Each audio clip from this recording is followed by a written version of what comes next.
Hey guys, good evening or wherever you might be. Good morning, good afternoon, good night. It doesn't matter. It's all digital, so we don't care. Yeah, so we're back again to provide some entertainment and do some demos for you all. So welcome back. This is the second workshop in the installment of the CFSI CyberFence series. So thank you all once again for being here. We have a couple announcements to make. We know that sometimes we have limited space. We usually run out of space for attendees and so on. We were waiting on sponsors, but we just decided to sponsor ourselves. So congrats to everybody at CFSI. Good job, guys. So we should have enough space for 250 attendees from now on. And on top of that, the certificates, it should be emailed out to you guys automatically right from now on. So you wouldn't just be receiving certificates for these workshops, it will also be for the webinars as well. So for every webinar and every workshop from now on, you all will receive certificates. These certificates are from GoToWebinar themselves, but of course it will have the title and so on. So it is a valid certificate from us. All right, so we have some pretty cool stuff lined up for you all today. We have quite a few demos, as I mentioned, in the Discord group, right, which Alex is usually will be monitoring throughout.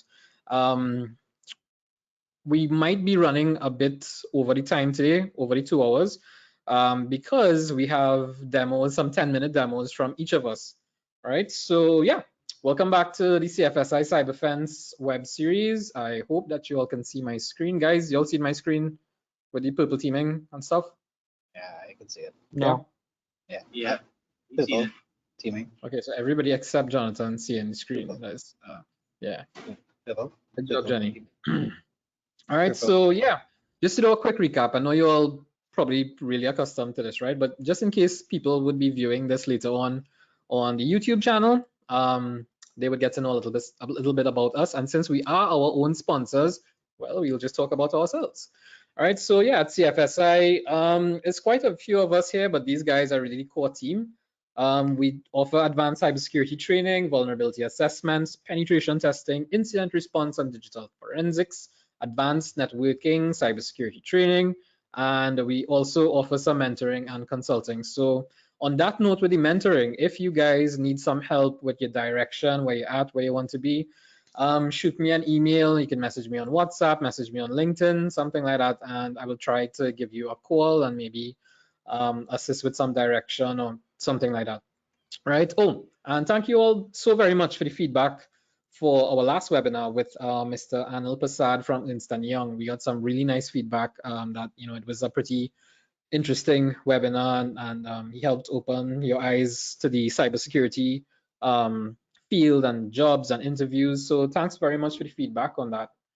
All right. Some of our clients over the past year: Fujitsu, Unipet, Maritime Financial, Pure ICT, WePay. We've done penetration tests, full penetration tests for all of these clients there. Hopefully more to come next year as well. Right, we have some partners. Our partner in the US, Mr. Aaron Jamarat, my dear brother. He is the owner and director of CTMS, Cyber Threat Management Solutions in the US. Mr. Umar Mohammed for Foresight Trinidad, and my wonderful people across at Curacao, Pure ICT. All right, so we do have a Discord group and channel. I think this might be the old link. Alex, if you want, you could probably share a new link. But if you all want to join us on Discord, and we will have the chat up. Well, Alex will usually be monitoring the Discord chat, right? You can also find all of these recordings on YouTube. I usually post the links to YouTube on the Discord chat as well. But I will be publishing the YouTube link on LinkedIn as well too, right? So y'all can just follow us or give us a like or something on YouTube.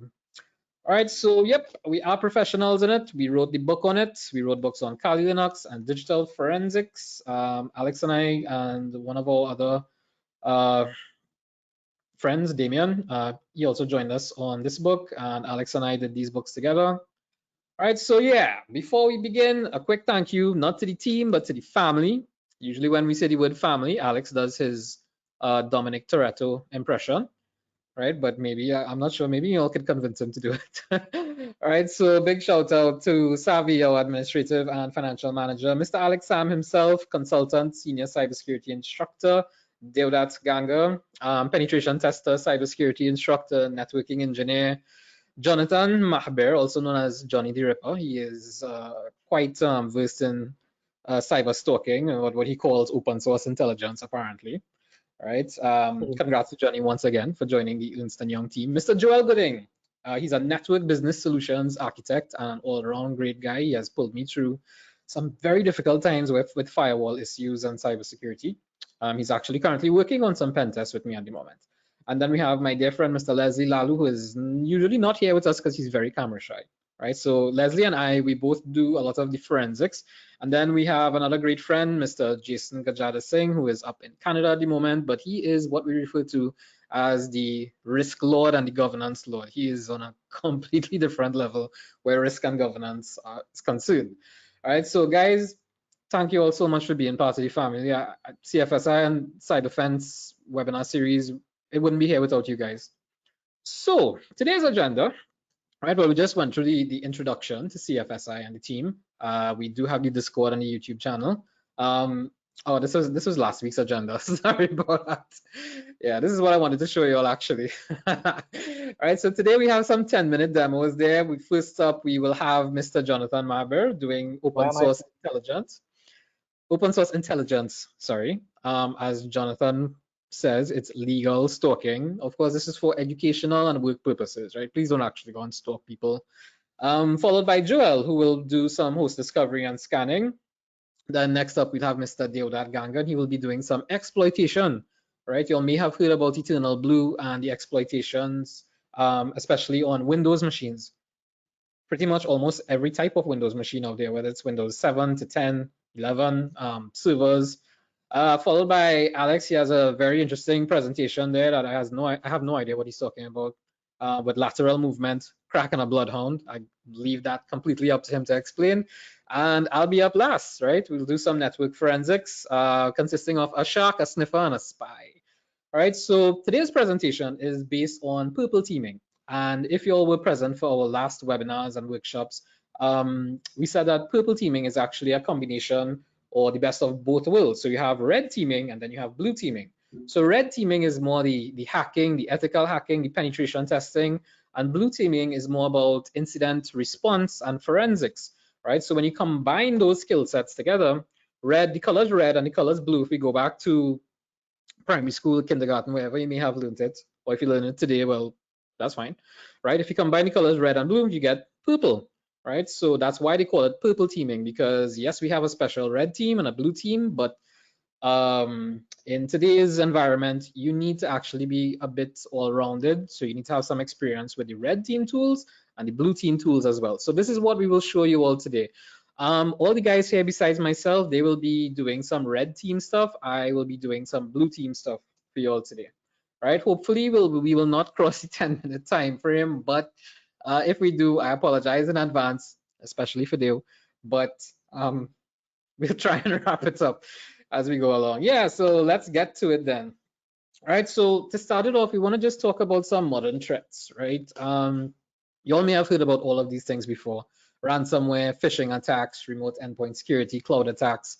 I think that the scariest one out of all of them should be, or maybe, ransomware, right? Because if you all have been reading up on ransomware or hearing about ransomware, you realize that usually sometimes you can't recover from ransomware. Guys, anything that you all want to mention about any of these threats? Anything in particular you want to bring up before I move on? No? Everybody okay? All right. Yeah. So something that I just realized I always have to be the one to say something. That's fine. Anyway, please continue. That's why it had to be me. I apologize in advance. I'll buy everybody doubles or a chocolate digestive. Digestives, thanks. Expensive food. Rich man thing. Anyway, so something to mention, right? And it'll come up a lot in the presentations that we'll be doing, and it's something that everybody will be talking about: Shiva, Deo, Alex, Johnny, everybody, right? Each one of the things that you see here on the screen: ransomware, phishing attacks, remote endpoint security, cloud attacks. These mechanisms are always changing, constantly evolving, right? And the methods of detection and defense, so both on the red team and blue team side, things are changing constantly. And as the title itself says, it's modern threats, right? One of the things that a lot of people tend to forget is that these things evolve constantly. And it takes a consistent method of looking at your infrastructure and the attack vectors and all the different aspects and of the security, both from a technical perspective as well as from a risk and business perspective, that you need to pay constant attention. It's not something that you can do and walk away and say, well, hey, we put this in place. We'll check back on it next year and see what happens, right? It's one of the most consistent things that we've seen in the industry, that people set it and forget it, as the industry term says. But we have to pay attention that these threats, both on the red and blue side, are constantly evolving, and we need to keep up with these things and continuously educate ourselves in terms of approaching these threats and how to deal with them. Yeah, that's true. That update that you're talking about there, every single day there's something new, and you'll find that every single day there's some sort of new exploit. All right. So again, this actually ties back all and very well into the red team and the blue team, when you combine them, which is the purple team, because you need to understand and continuously read up on these modern threats that we have with the ransomware, phishing attacks. I mean, ransomware and phishing attacks are the most common you have these days, because you will find that a lot of these threats, malware, everything that you could think about, they are usually spread either by email or maybe through something as simple as someone getting a flash drive and plugging that flash drive into a machine that's connected to the network. So it is a lot of reading that you have to do, a lot of practical that you have to do. So one of the reasons why we want to do the demos for you all today in particular is to show you all, that we do experiment. We have been telling you all that the way to reach to our stage and our level is to simply just lab up, just build labs and try and practice, try and find good material to practice with. So next month's webinar is going to be based on building a pen testing and incident response or forensics lab. So we're going to show you how to do that first, and then from there, we're going to have individual workshops on all of these things that we've actually been doing. All right, so added to what Joel was saying just now, where he said that, about the threats and the growing threats and the way in which you learn about your threats and always keep yourself updated, right? A lot of people in businesses, they usually set a lot of policies in particular, but policies are really just, things like that are on paper, if so much. And are the policies actually being monitored? Are the persons inside the organizations being monitored? If someone breaches a policy, is there any sort of not necessarily punishment, but some sort of, at least even a discussion on what was breached and the effect? Is there any sort of security awareness training to ensure that people actually follow policies and procedures and so on? But it is wrong to assume that policies offer some sort of threat protection. I'm not sure if any of you guys want to jump in on this, but I think that policies actually don't really do a thing out there in particular. So policy should be what you use to drive how you secure it, but it doesn't mean you are secure. If you want to consider, like in the context of building a house, policies are like, setting your foundations. That's what policies look like. When they start actually implementing the different protection controls, when they start building up your walls, adding and depending on the controls that you need, is like putting in your windows and all these different things. So one thing I always try to tell people is never use compliance or policies to justify your security. That is never the case, right? I mean, I think in one of the webinars that we did before, I did mention something along the lines of the example of PCI. PCI password requirements is 7 characters long. And since when? It takes sometimes like 15 minutes, if so long, to crack a basic password. And it doesn't specify complex characters. It just says letters and numbers, and that is it. And that is the people who handle your credit cards, and that's their standard. So never use compliance to standards or policies to standards as the basis of your security. That's all I wanted to say. Joel, you look like you want to say something. No, I was just agreeing with Alex. Well, Okay. excellent. Dale, Johnny, anybody, any inputs on this? Are you guys good? Yeah, I mean, policy is just a piece of paper, right? So Depends on the people who is actually there on the ground enforcing everything. So you have the best policy on paper. Oh yeah, we whatever 15 linked character password or whatever. If you don't enforce it on your employees, are just using password one. All that security goes out the window. So I mean, just add to what Alex was saying. And that's a good point too, because I think that's when people usually log on to their systems with Active Directory and so on. I mean, in that sense, you're forced to create hopefully a complex password, but you have to wonder if it was just up to the users, if they would really put like first name, last name, license plate number, I don't know, date of birth or something like that.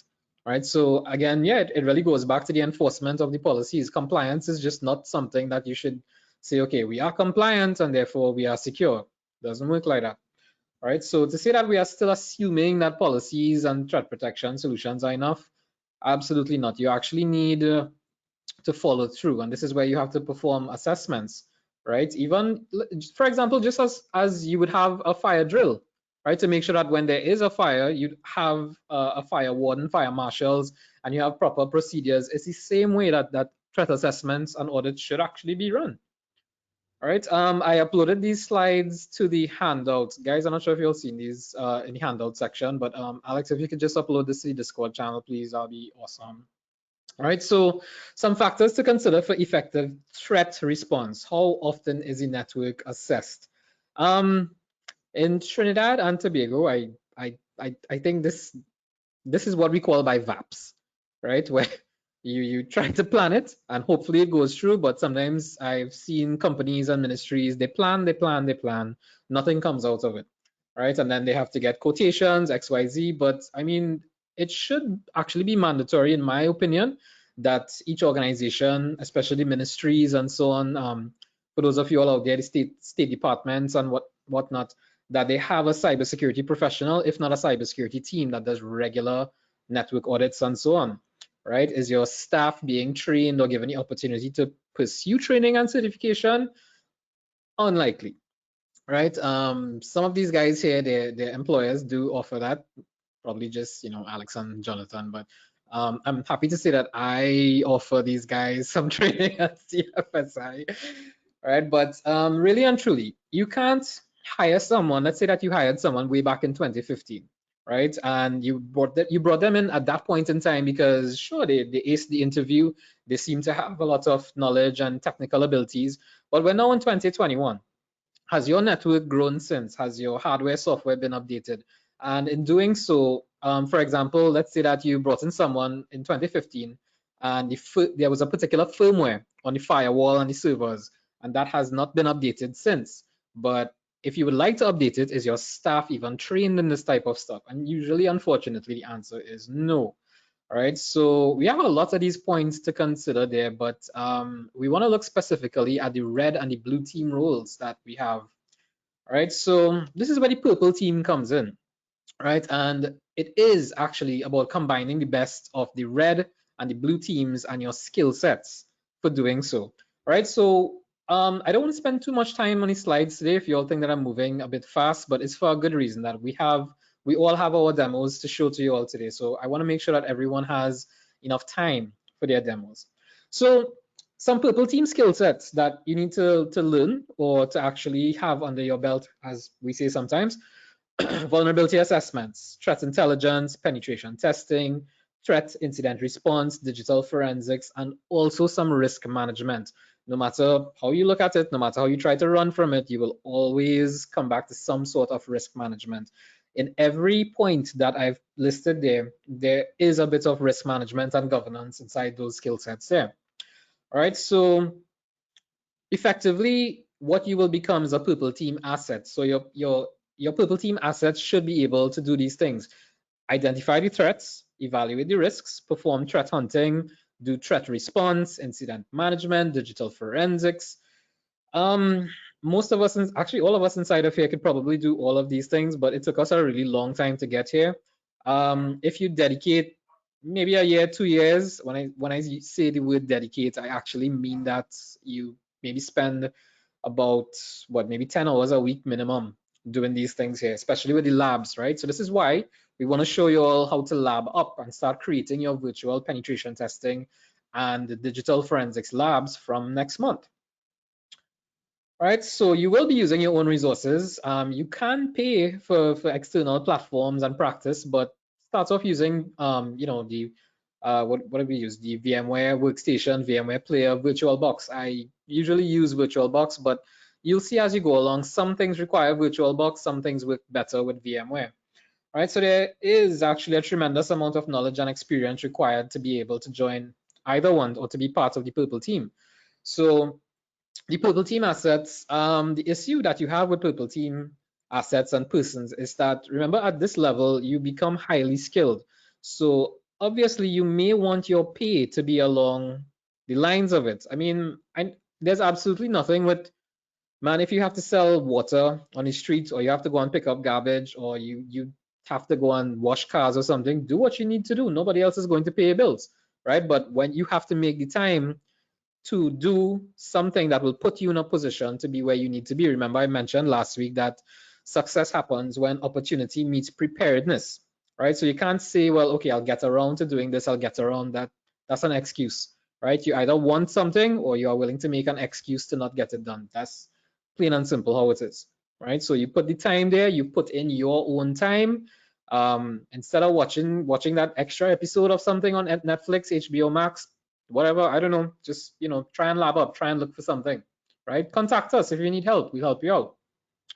All right, so one of the biggest things that we have these days would be ransomware. And in Trinidad and throughout the Caribbean, we had a pretty big ransomware hit recently with a very large organization. Some of y'all might know about it, right? So they were hit with the Revil ransomware. I'm not sure if that's how you pronounce it. If it's R-Evil or Revil or Revil, R-Evil.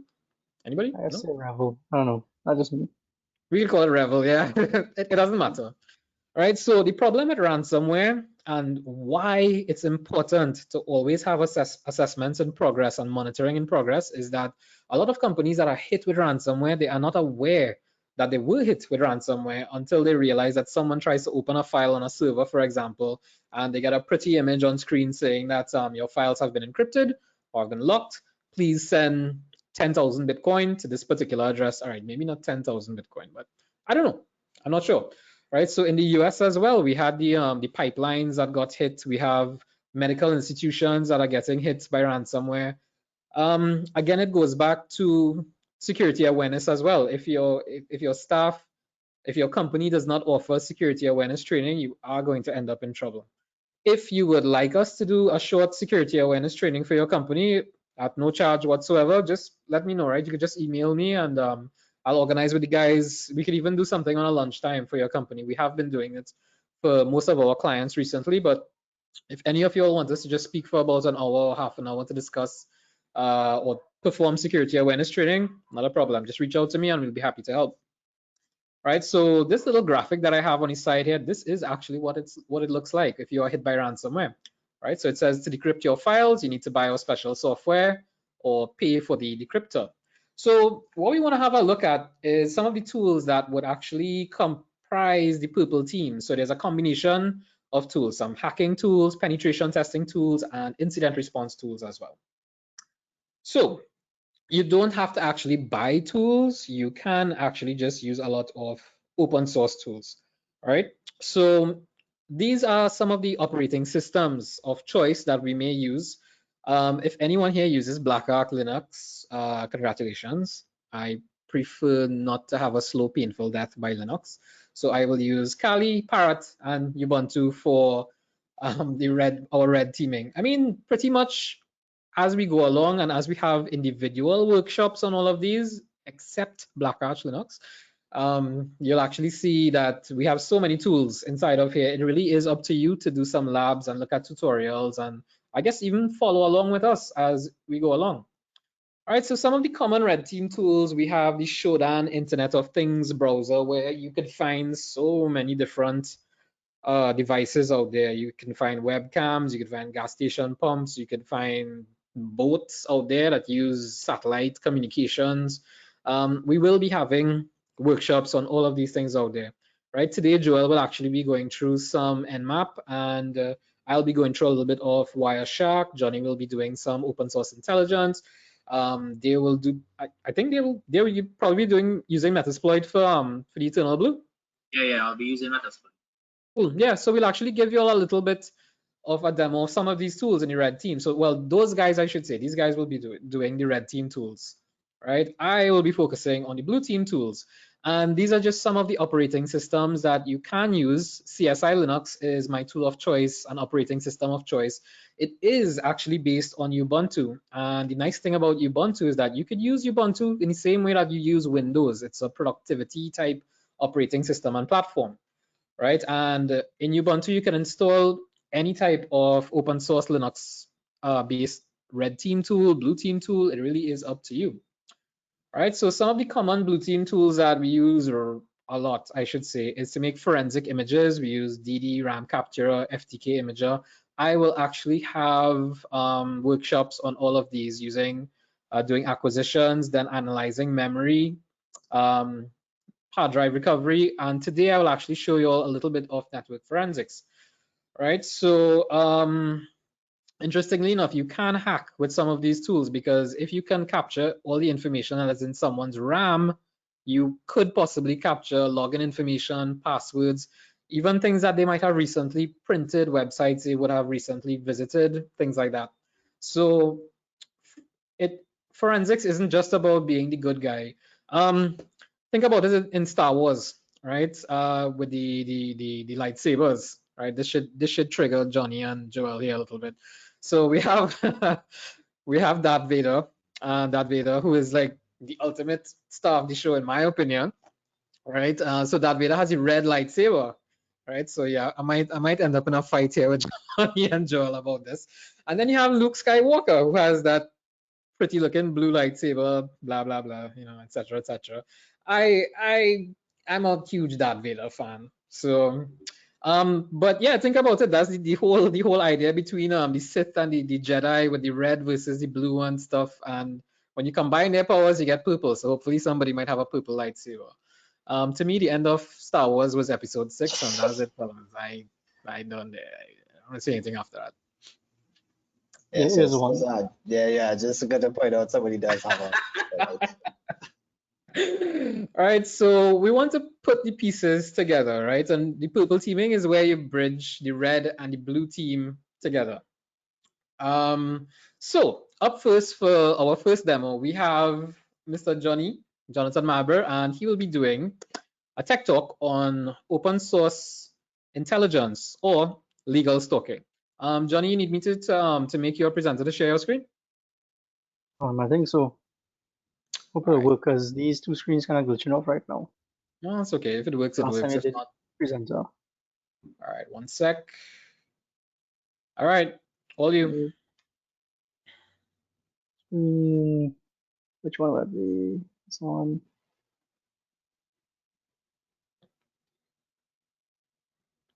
Right, so I hope it would be this one. I'm seeing a Google screen, a Google browser. Right. All right, Cool. So for today, we'll actually use Alex as the, I'll just use you as a victim, right? So I don't want to get, ransomware and all kind of thing on my system right after dealing with Alex. So you'll remember last time, well, those who are actually here, we did some OSINT on Deo, and we found, pictures of him, Facebook posts, all those kind of things. But we'll just do a little bit quicker today. So I actually got a picture, just grabbed it from Facebook of Shiva, right? So I'll show you guys how we could actually use, now there are different types of OSINT. There's image OSINT, human, there's one for like satellites, all those good stuff. I mean, we may touch on it, I'll just kind of wing it right now, because the actual demo that I wanted to show could kind of get us in trouble. So yeah, wouldn't be doing that one. So I kind of just came up with this one. So I have, besides those things, got a picture from Shiva. So we're just pretending that we're just a regular person on the internet looking here. Just for reference, I should have brought up the picture. Anyway, it's pretty much a picture of him standing in front of a building, right? If anybody could zoom in over here to see. We don't know where that is. That's Las Vegas. Just by uploading a picture, we know now it's the Palazzo in Vegas. So we know we got some information there from Shiva. He likes to go to Vegas. Yes or no? Yeah. I love I wouldn't Vegas. ask why, but so, I mean, if we dig a bit more, so this is what I was talking about with the using satellite images. If we were to Google the Palazzo in Vegas, we could probably, not probably, we would be able to find out exactly where this picture was taken. And another tool that we could actually use is, let me actually just bring this over, is a tool called, I'm not sure, probably Alex would show this up in the chat, one called EXIF tool. Now, EXIF tool is pretty good for image OSINT. Just drag this over, see that box, hopefully. I know you'll have to tell me. Right, Yep, so with EXIF tool actually grabs, well, it just extracts all of that EXIF data from images. Now, because I pulled this from Facebook, it's not going to be too in-depth, but let's just say that I got this from, I don't know, Instagram or whatever again. I think Facebook and Instagram and those places, that's a bad example. If I got the actual raw image, you would actually be able to find probably GPS coordinates in here, a bunch of other stuff. But yeah, you guys could check it out if you all want to download it.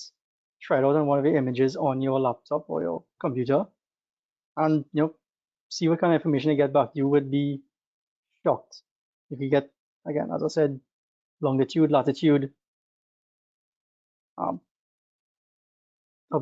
can't even remember off the top of my head. It's a bunch of stuff you could actually get. So, Johnny, I have a question. With the EXIF tool, right? If you have, do you need to have your location services on for that longitude and latitude info? Yes. So if it's off, you wouldn't get that information. No, but again, I think with one of the recent Google updates, no, not recent, a little while ago, probably 2 back, they started doing this with the Wi-Fi location always on in the background. Now, I mean, less tech-savvy people that's not in here, they may not know how to turn that off, or maybe not even know that it actually exists, and you could still get a rough location. Not going to be exact, but you may get. Shiva checking it now. I mean, you could actually, I mean, yeah, just try it out. I'm not too sure, but I think with the last few Android updates, they do have that built in. I may be wrong. Yeah, a lot of people you're actually right. do have, yeah, they do have their location on just by default. I mean, wasting battery, wasting everything else, but just having a phone tracking.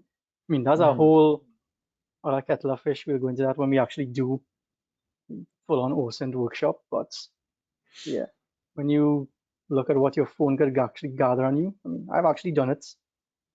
You just leave your phone overnight. It sends about 10 or 20 megabytes of information. You're doing nothing on it.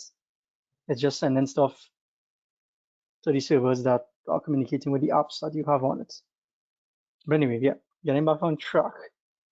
You can actually navigate over to maps. I'm not sure if it'll actually automatically pull it. Yeah.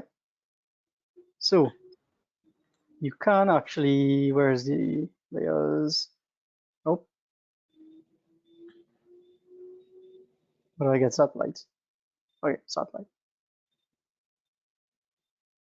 So can I bring up, let me just drag this over. So this is the image I'm actually using. Right. Minus, well, yeah. Thanks, Avi. Right, so we can see that he's actually, whoever's ever taken the image. Dear, right, block it. Right, so who's ever taken the image? We know who it is already. Well, I know. They're facing that general direction. You can actually see the Palazzo on the wall. So you could actually do a Where are the street view? And I'll just take a guess. Anyway, let's actually just go to the road. See if we could see. That's the building, right? Okay, yeah, we'll assume that's the building. Yeah, I think it was on the opposite side of that street somewhere. No, there's an overpass here. I don't think it may be there. Could be correct. No. Oh, well, yeah, could be. Because You maybe see here. that big disc in the back there? That's where it was. What was that? If you just zoom across, next direction, past the walkover. That is right by that big disc in the sky that you see in there. It was actually right under there. Oh, right. So yeah. Yeah, that's not scary at all, Johnny. Yeah. I mean, if you will just say that you're living in this area, people putting up pictures or selfies, haha, at the Palazzo, whatever. You can pretty much stalk someone pretty easily, as you all could see. So you said it's under this disc. Yeah, somewhere right there.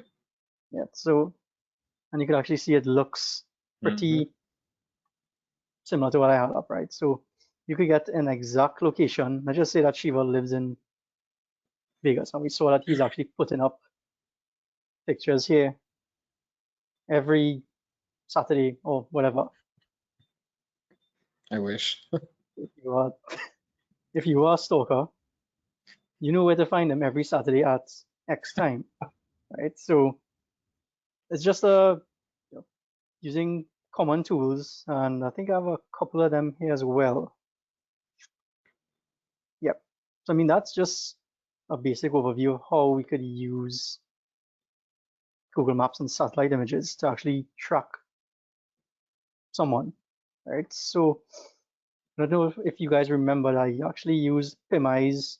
Well, I didn't use it, but we could actually pull the image of Deo that we got, cut it off, upload it here, and get other not similar images, exact images exactly of Deo. So in this case, we'll do it with Shiva. What? Let's see if we could find Shiva somewhere else on the net, if it's that good. I mean, I think it should be able to. Right, so it did grab his face up here, and it's actually going to look for him. Right, so if you just had, I don't know, who is this? Prakash! But I mean, you can't get the exact same image, right? So let your mind go with this when it's right. You'll have to pay for it, but that's where these tools actually are ridiculously powerful. And this is not using just recognition. This is using AI to actually mask. I'm pretty sure. Do these guys look, well, not really, but I mean, close enough, right? So close enough. Not really, but close enough.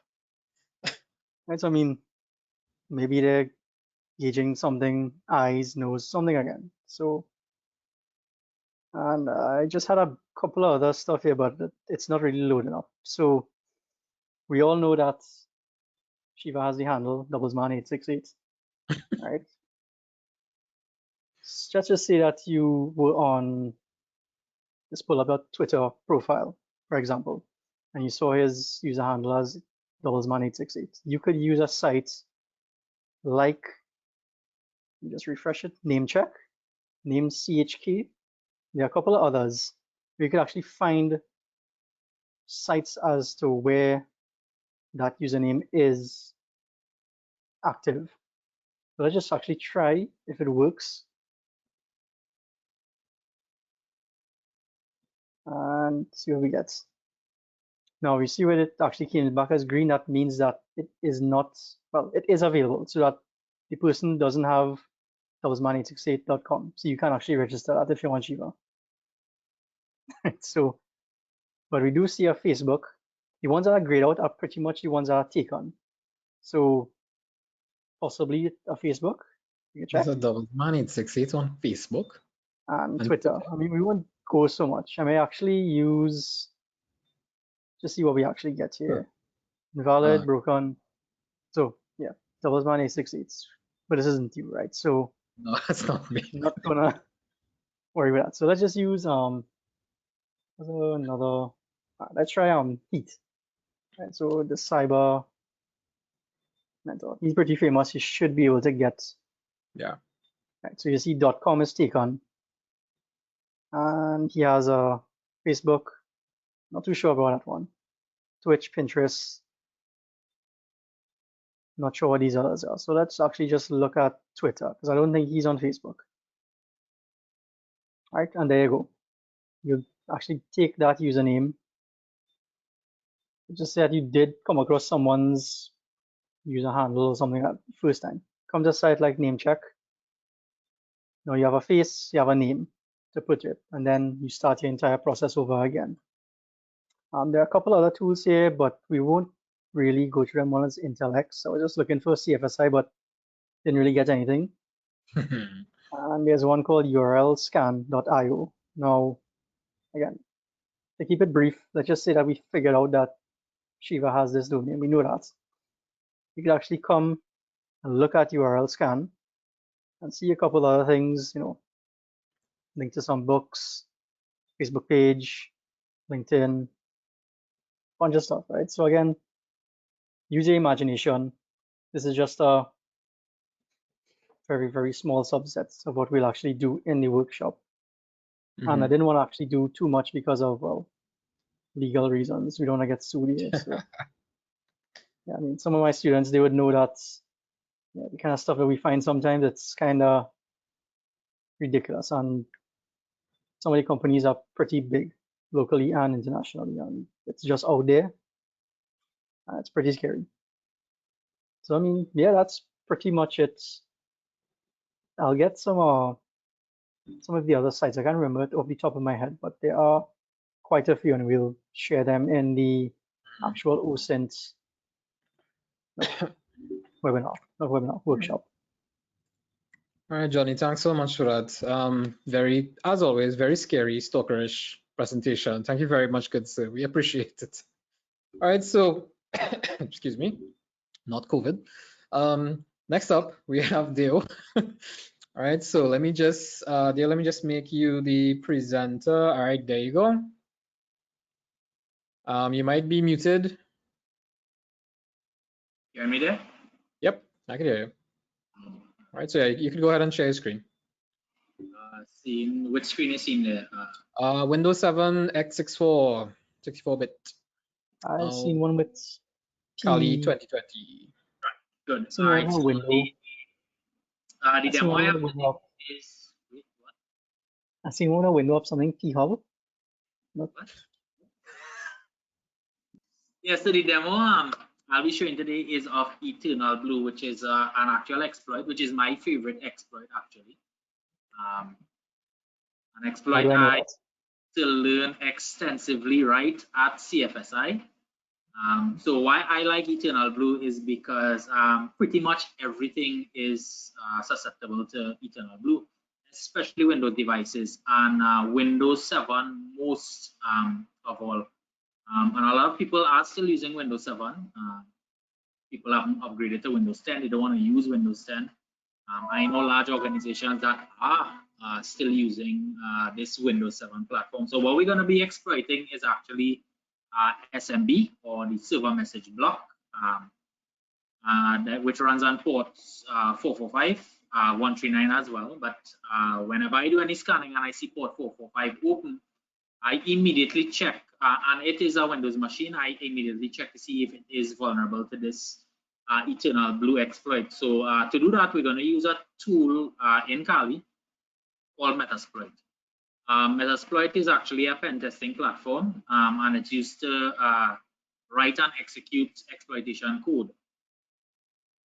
So you see my terminal there, Shiva? Yeah. Right, great. So I'm just going to run Metasploit here.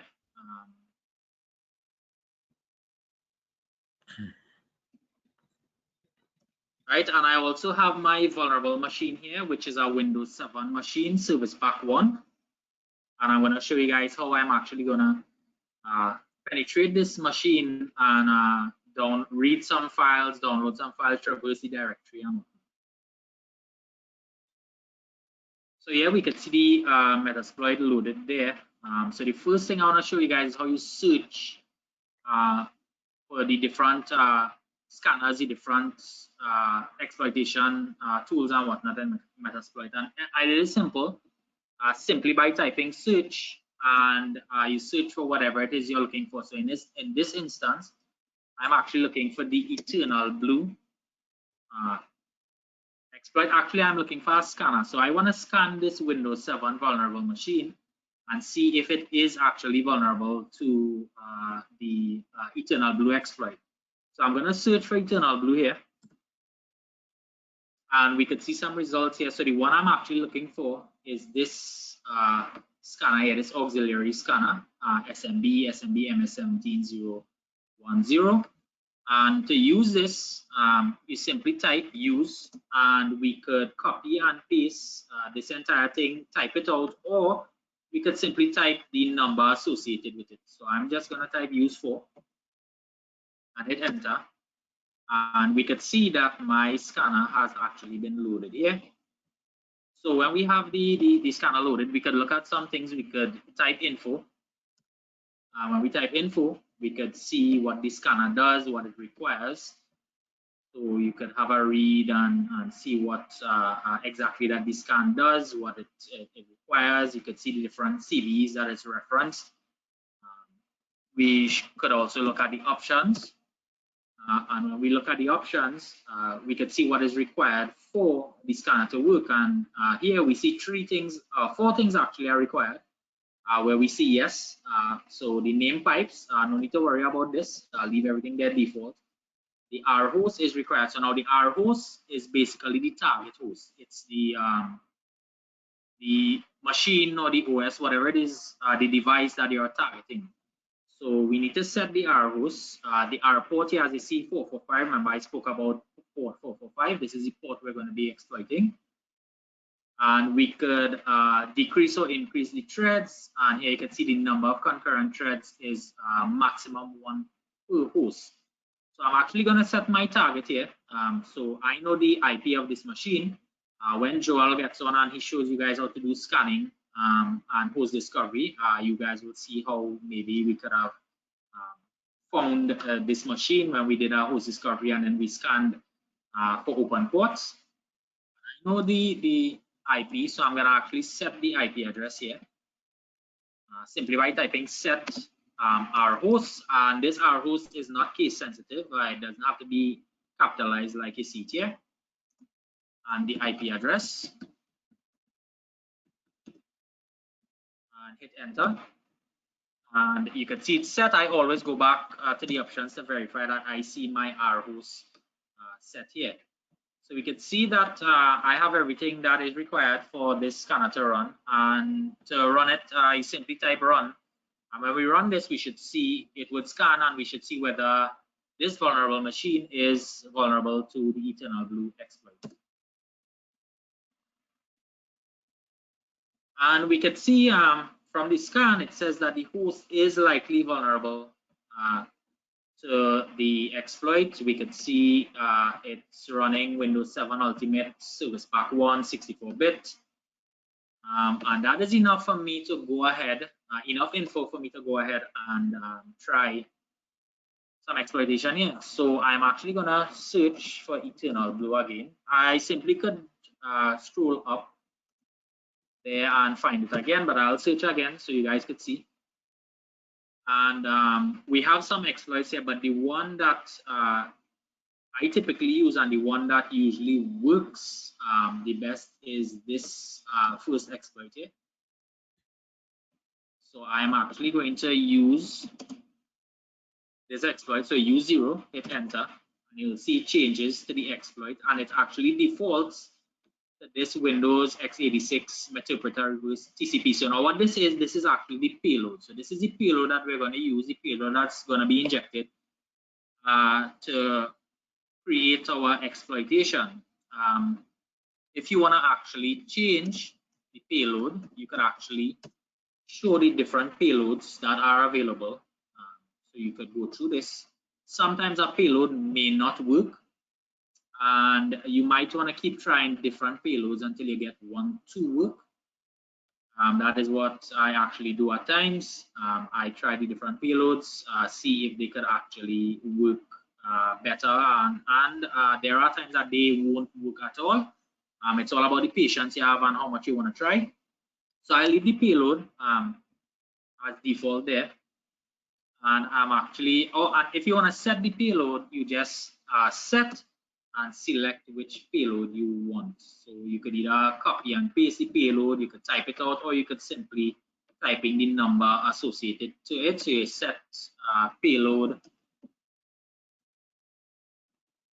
and you put whatever payload it is you want to put. When you set it, you should see a confirmation there. And we could also do an info here and see what the exploit does, what it needs. You could see the different available targets here. You could see Windows 7 and Server 2008, all service packs. Windows 7 in general, no matter what service pack it is vulnerable to this eternal blue. So I'm going to do an options here, and we could see what options we need. We could actually see the payload that is actually set here. So we have payload options as well. Under the exploit options, the module options, we see what is required. So we need the R port. I'm going to leave that because that is the port we're targeting. We need to set the R host. Under the payload options, this L host, this is actually me. So this is me, the attacker, local host, and this is my IP address, and this is the port. So this port is usually defaulted to port 444. You can leave it at that. But now the with new antiviruses, newer updates, say Windows Defender and whatnot, they have actually started recognizing this port 444 as something suspicious. So you might want to change that to something else. It could be anything as long as you're not using it for something else. I'll actually show you guys how to change that. So we could set the L port, let's say 8888. And I could see that changing there. Yeah, and I need to set my R host. So this is the IP of the target machine that I'm setting here. And if I do an options and I am satisfied with the configurations here, all I need to do now is run the exploit and see if it runs. So let me just verify the Windows is up. Here it is, and it is not crashed. Right, and to run it, we simply type exploit or we type run and hit enter, and you should see the exploit start executing here.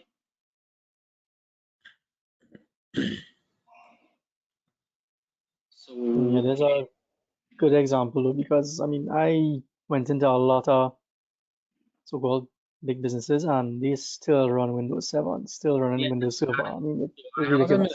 So I am all over and I see Windows 7 and Server 2008 all the time. Right, so now we can actually see the exploit has finished. We see win. So I am assuming that I'm inside. I have my interpreter session. So the first thing I might do is do a sysinfo. So type sysinfo to get some information on the system that I'm attacking. Hit enter. So I could see the name of the device. I actually see OS information here, Windows 7, Service Pack 1, the architecture at 64-bit and whatnot, the amount of logged on users. So it's actually saying 2 because I am actually logged on as well via this interpreter session. I can do a get UID. I could see the server username is NT Authority System. Now, this is actually a user that's part of the Windows Administrative User Group. This is a very powerful user. This NT Authority System actually has unrestricted access to every service on your Windows system. So the fact that I'm actually logged in as this user means I have total control and total access of this Windows 7 system. So basically you just hack the system. Yes, so I am actually inside of this Windows 7 here. and you see nothing happening, at times you might see a pop-up saying that something has happened. Most users will just hit OK or just exit off if they don't know what's going on. But we didn't see anything pop up here. So I'm actually inside the system, so I could start traversing this Windows 7 system. So I could do a PWD to print the working directory, see where I am at.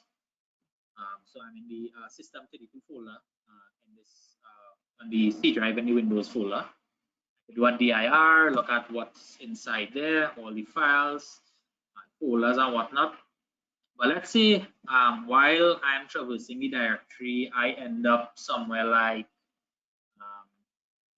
I end up in the documents folder. So let me actually go, and I see I'm missing something there. So I'm actually changing directory here into the documents folder. So I do a dir while I'm searching around, and I find some maybe interesting looking stuff here. So I see something saying credit card info, something saying confidential company info and whatnot. I could actually view this without doing anything active. I could just view, let's say, the credit card info.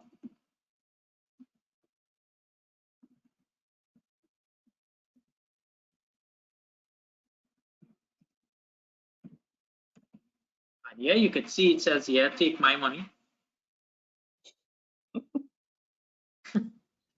So I could have just gotten your credit card info. That could be password info. That could be threats for your work. It could be your confidential personal information and whatnot. I just got it there. I don't need to download a file or anything. I have it right here. I am seeing it in plain text. It isn't encrypted. And I could just copy this and paste it and use your credit card, go on Amazon and buy some drones and RFID readers and whatnot.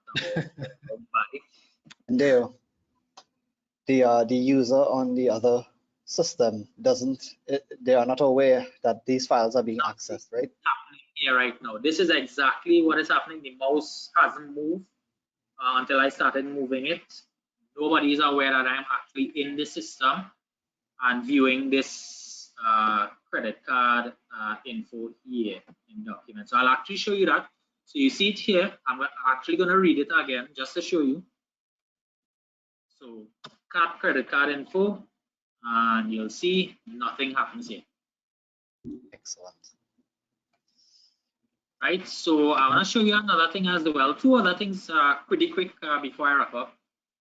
So I also see this confidential company info. What if this was CFSI and I was a competing company, and he had some info about, you know, invoices or RFPs for upcoming penetration tests and vulnerability assessments, whatever it may be, and I want to undercut him somehow and charge less and take the job away from him, and this is where he stored it here, confidential company info, and I want to download this.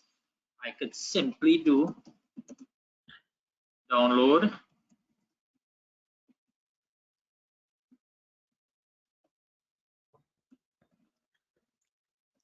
I mean, this kind of happens more often than not. I mean, raise your hands if you ever wrote down something in Notepad and just saved it on your desktop. I did that plenty times.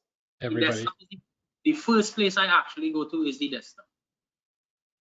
Yeah. It's right, and I need to actually specify where I want this to be downloaded. I'm actually going to put it on my desktop in this Kali machine. And you can see it has downloaded there. And here you can see I actually have it here now on my machine. Well, it has nothing in it. Well done, CFSI. Good security. Yes. Good security. Right? But I have actually just downloaded this confidential company info and I have it, and you did not know a thing. There's nothing saying it's happening here. So what if I found this machine, but if I end this session that I have here, I'm out of the machine. I have to go and find out the machine. I have to, what if the IP address changes, that I have to go and re-exploit. So what if I want to upload a payload that creates a persistent backdoor? So I will always have access to your machine as long as it's turned on and it has access to the internet. So I can actually upload. So I have this payload here. Well, it isn't actually a payload. I just created a file named payload. But I could actually upload this. So I could upload this payload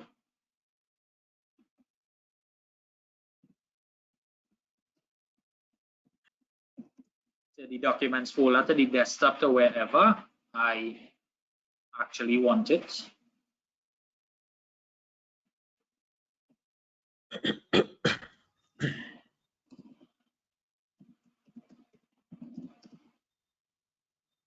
Yeah, and I just upload it there. I mean, I wouldn't upload it in the documents folder. I'll upload it somewhere where I know the typical user wouldn't find it. Maybe in some hidden file or some hidden folder, maybe in the Windows System 32 folder, something like that.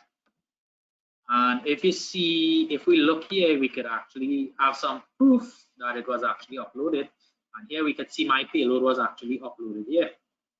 And I could open a shell simply by typing shell. And I am there in the user documents, and I could hit start payload.exe. And that is it. My payload is run, and I have a persistent backdoor. You could use a tool called MSF Venom, create your payload, deliver it like this to the machine, run your payload, and have a persistent backdoor. So, and every time that this machine is turned on and it's on the internet and I'm listening, I will have a connection just like this to your machine. And yeah, that is it. That is my little demo of Eternal there. Yeah, thanks. Thanks, Dave. That was pretty awesome. The only thing missing was the Mr. Robot background music or something like that. But yeah, folks, this is it. This is how you actually get into a system. So this is the importance of updating and having updates and maybe not using older versions of Windows. I know a lot of ministries throughout Trinidad and Tobago in particular, they do have a lot of Windows 7 machines, even sometimes Server 2003 machines. But you don't just have to use that to get into one system. You can even compromise that system, install tools, and then scan the entire network, or you could scan the entire network from there. So, which brings us to our next demo, which is with Mr. Joel Gooding, who actually wants to do some post discovery and so on. Let me switch. Joel, you there by chance? Boop, boop, boop. Awesome. See All now? right, so yeah, I made you the presenter. So yeah, so Joel will have a look at some scanning and host discovery and show you how to discover pretty much any and everything inside a network, whether it may be yours or a client, whatever it may be. Yep, so take it away, Joe. Okay, guys, you can see my desktop. It's a black screen with a desktop folder and recycle bin, yeah? Yeah. Whole book folder. So yeah, just to piggyback on what Deo was doing. So excellent stuff there, Deo. And guys, you can see how simple it is to be able to execute stuff like that, right? And what we're gonna do now is just to follow a couple of steps into how do we get to that step. Now, Deo showed a really awesome way of us being able to infiltrate and be able to access a user system. But one of the steps we need to do is to be able to find out exactly how do we get or find out more about these kind of systems. How do we scan the network, right, to be able to identify that these types of systems exists, right?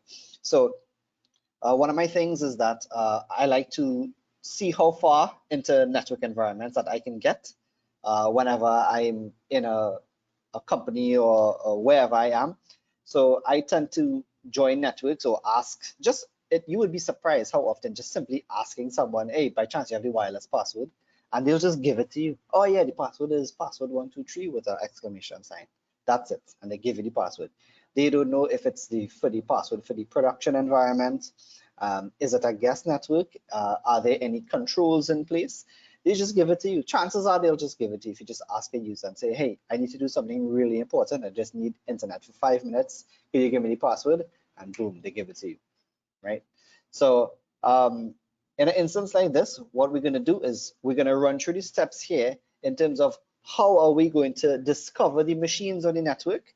And then once we discover a machine, how do we go about identifying the information about that machine, right?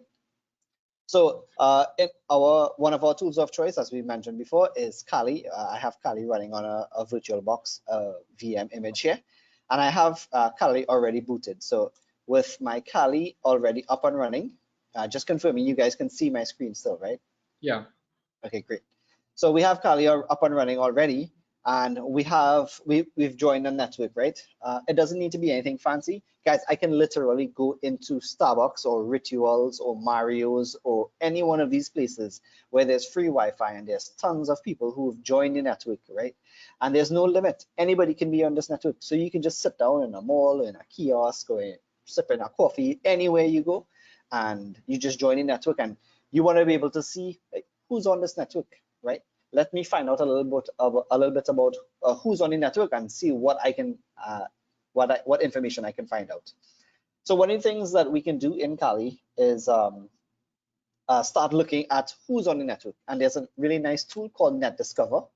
So just like in Windows, if you click the little dragon icon here in Kali, it brings up the menu, and there's a whole bunch of awesome tools that you can find in Kali that'll be able to help you do different things like information gathering, which is what we're doing here. It's one of the steps in finding out information about your possible targets, which is, as you can see, it's one of the first steps, information gathering, right?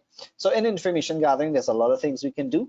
And one of the tools that we're going to use is going to be Net Discover, right? It's right here, or you can type it in here, Net Discover, and it pops up. If you click it, it opens Net Discover, right? And it will run in a terminal, right? So you could close that, or you could just run it directly from the terminal itself. You click the terminal and it opens a terminal emulator, right? You can simply type in Net Discover, and one of the cool things about Kali, guys, is that it auto completes your commands for you. So you can tab out here, press tab, and it fills out the command for you. So I've just typed Net Discover. If I press enter to run the command and execute the Net Discover program, it gives me a message. It says you must be root to run this. And root here, essentially, guys, is the administrator. So we need to be running this program as the administrator, and the way to do that is to type sudo, and this command basically lets us run the program as the administrator. So we're going to put sudo net discover, and I can just tab out here, it fills out the command for me, right? So if I type sudo net discover and I press enter, it asks for the password for Kali, and the sudo password for Kali is the default, which is Kali, K-A-L-I, enter. Okay, it actually runs the command. So what we're going to do here is type help. So we just want to be able to see exactly what are the things we can do with Net Discover. And Net Discover is a program that we're going to use to discover all of the other IP addresses or all of the other machines or systems that are on the network that we are on. So we've joined a wireless network, or we've joined a physical network of some sort in a company or in a like a coffee shop, or anything that you want to be able to discover. So if you type Net Discover -- help, you can see here that it brings up a lot of options. You can type -R for a network range, right? You can type in -I for a device, a -L if you have a list of files that you want to be able to scan, if you have the IP addresses or ranges in a file, and a whole bunch of other cool stuff. So we want to be able to scan the network range that we are on. And how do we know the network range that we are on? We have to find out what is actually our IP address. And if you type ifconfig, press enter, it actually shows you the network that you are on. So my network here is 192.168.100.219 is my 219 is my IP, and I have a net mask of a /24, 255.255.255.0, which is a /24 network. So I know that my network is 192.168.100.0/24. So I'll just pop that into the net discover command with the range option. So I do sudo net discover, tab out, net discover, right? I type -R for range, and I plug in my IP address, the range that I'm on, 192.168.100.0/24, right? So guys, this is the command we're going to be using, and you just simply press enter, and you're going to see it says it's starting, it's scanning the range, and it's finished, That was really quick, guys. So I have a short amount of systems online on my network. So if you have a larger network that you're scanning, it's going to take a little longer, right? And it's going to scan the entire network, and it's going to bring back all of these addresses here. So let's take a look at what we've discovered, right? We've discovered, it says 10 hosts are alive on the network. So we're seeing the actual IP address of these hosts. We're seeing the MAC address of the hosts, and we're going to see who the vendors are for these IPs and MACs, right? And it's very easy to identify, guys, the who the vendor is based on the MAC address, because the first 6 digits of your MAC address is something called an OUI address, and it belongs to a particular vendor. Each vendor owns this OUI MAC address, so it belongs to that vendor. So if I know that a MAC address starts with this, it belongs to Huawei. If I know that a MAC address starts with this, it belongs to Epson, right? So we can identify quickly who the vendors are for these types of systems. So looking at the table that we have here, we're seeing a number of IP addresses. And what are we looking for, guys? We're looking for some information that stands out to us, that pops out to us, things that we need to pay attention to, right? So we're starting at the top, which is the .1.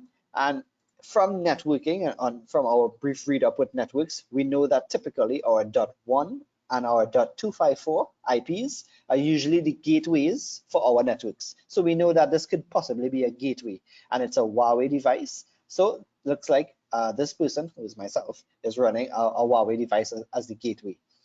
This .202 IP, it's an Intel corporate device, and we all know that Intel makes a lot of chips and processors and network interface cards for laptops and servers and so on. So we know that this is something that we should pay attention to, right? So maybe we should take note of this. We're just going to take a quick note of this using a program called Cherry Tree. It's a simple editor, right? Nothing fancy. So we're just going to take a quick snip of this so that we store it away. Make a note of that there. Paste. So this is something we need to pay attention to, right? 192, it's telling us it's unknown. We don't know who that is. 195, we don't know who that is. 200, and for the next 3 IPs, it's this Wise Labs, something that we can look at, a Samsung device, and an Epson. We know that Epson is a printer, right? They make printers, so we definitely know this person has a printer. So from the IPs we're seeing here, we can quickly see that .202 is maybe something that we can take a look at. So let's pay attention and find out some more about this IP address, 192.168.100.202. So NetDiscover has given us a lot of useful information. We've identified that there is possibly an IP address that we can pay attention to see if we can find out more about this IP address, right? It could be a PC, a server, or some kind of device, because we know that Intel made that chipset for it. So now that we've identified an IP address, we're going to try and find out a lot of information about that particular IP. How can we do that? With our popular program called Nmap. And guys, Nmap is built into Kali as well too. So you simply type in Nmap as well, Nmap, into the program, and it pops up there.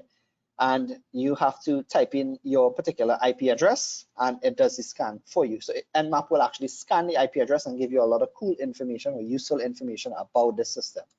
So the way to do that is to type sudo nmap, if I could spell, yep, nmap, and we pop in our IP address 192.168.100.202, right?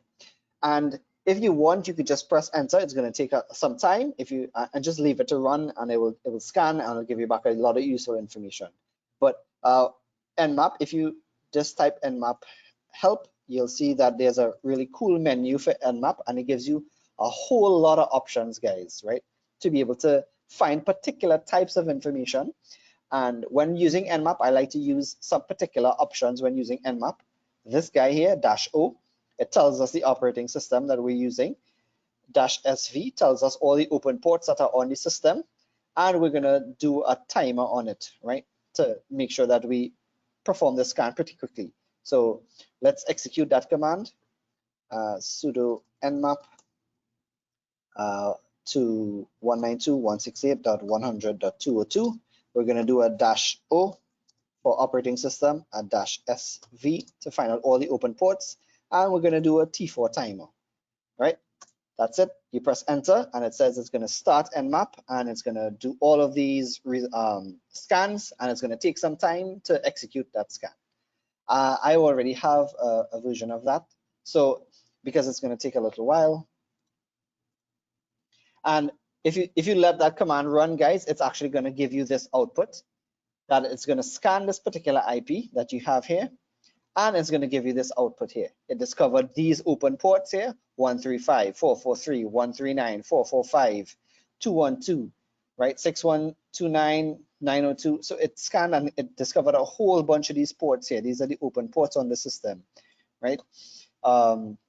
It's going to try to find the operating system, and it's also going to tell you the services available on these ports, right?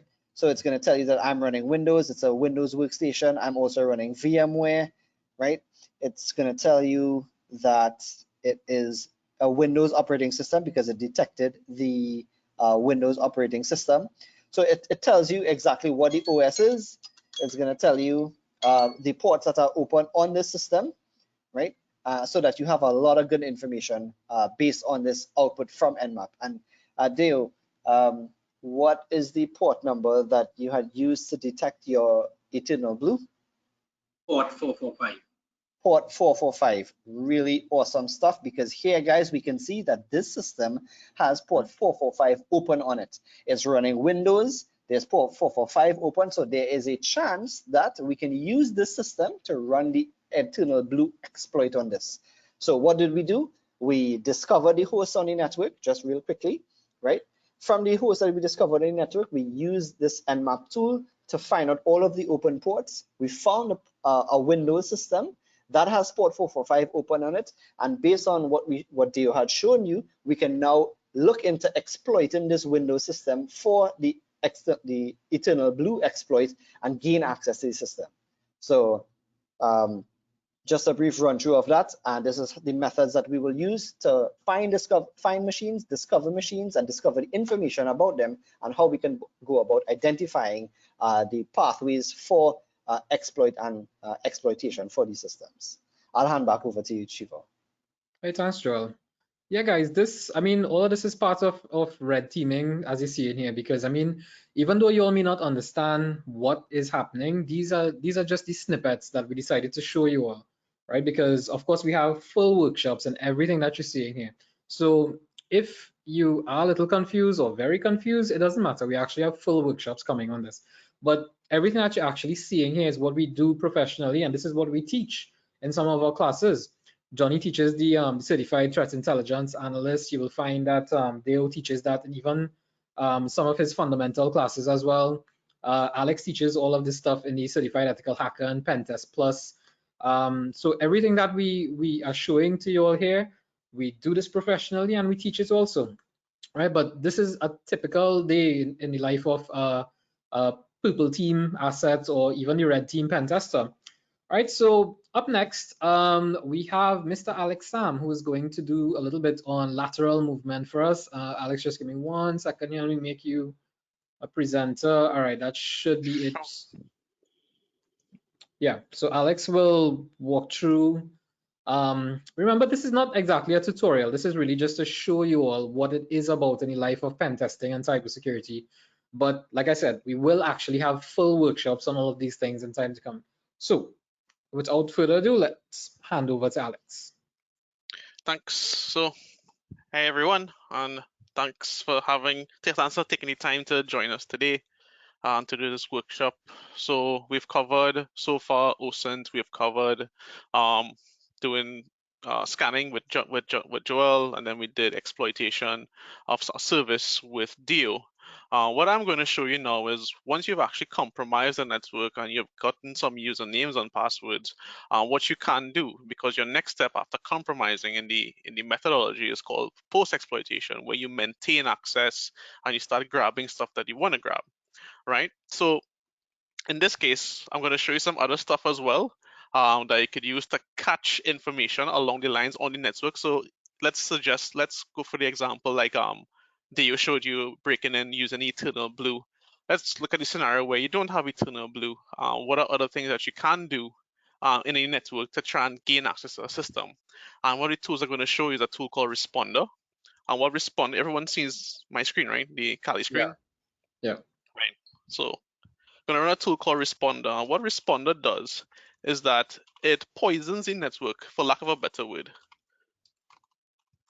Right? It poisons the network and it floods the network with particular requests. So like, for example, when a user logs in the morning and they access Active Directory to log in their credentials, Responder says, listen, I am that system. The domain controller you're looking for, remember that scene from Star Wars, like these are not the droids you are looking for? That's essentially the same thing Responder will be doing. Is like, this is not the domain controller you're looking for. I am the domain controller. And it will intercept the traffic and say, send me the credentials that you have. And the user, none the wiser, sends the credentials you have, and it pops up on screen here, right? So this is just what Responder will look like. So it's a lot of different information it takes, but to get it running, it's pretty straightforward. You want to do sudo responder -i, the interface, and I just do -v to show exactly what's happening.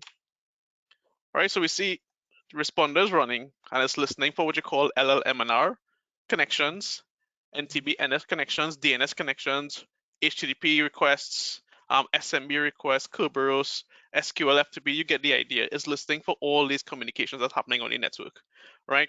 So anyone who logs on the network now, when they try to access one of these services, it will poison the network. So let me see if I can generate some quick traffic to show you exactly what I'm talking about. All right. So there's a request already. So it's actually sending requests saying that I am who you are looking for, right? Let's try another one.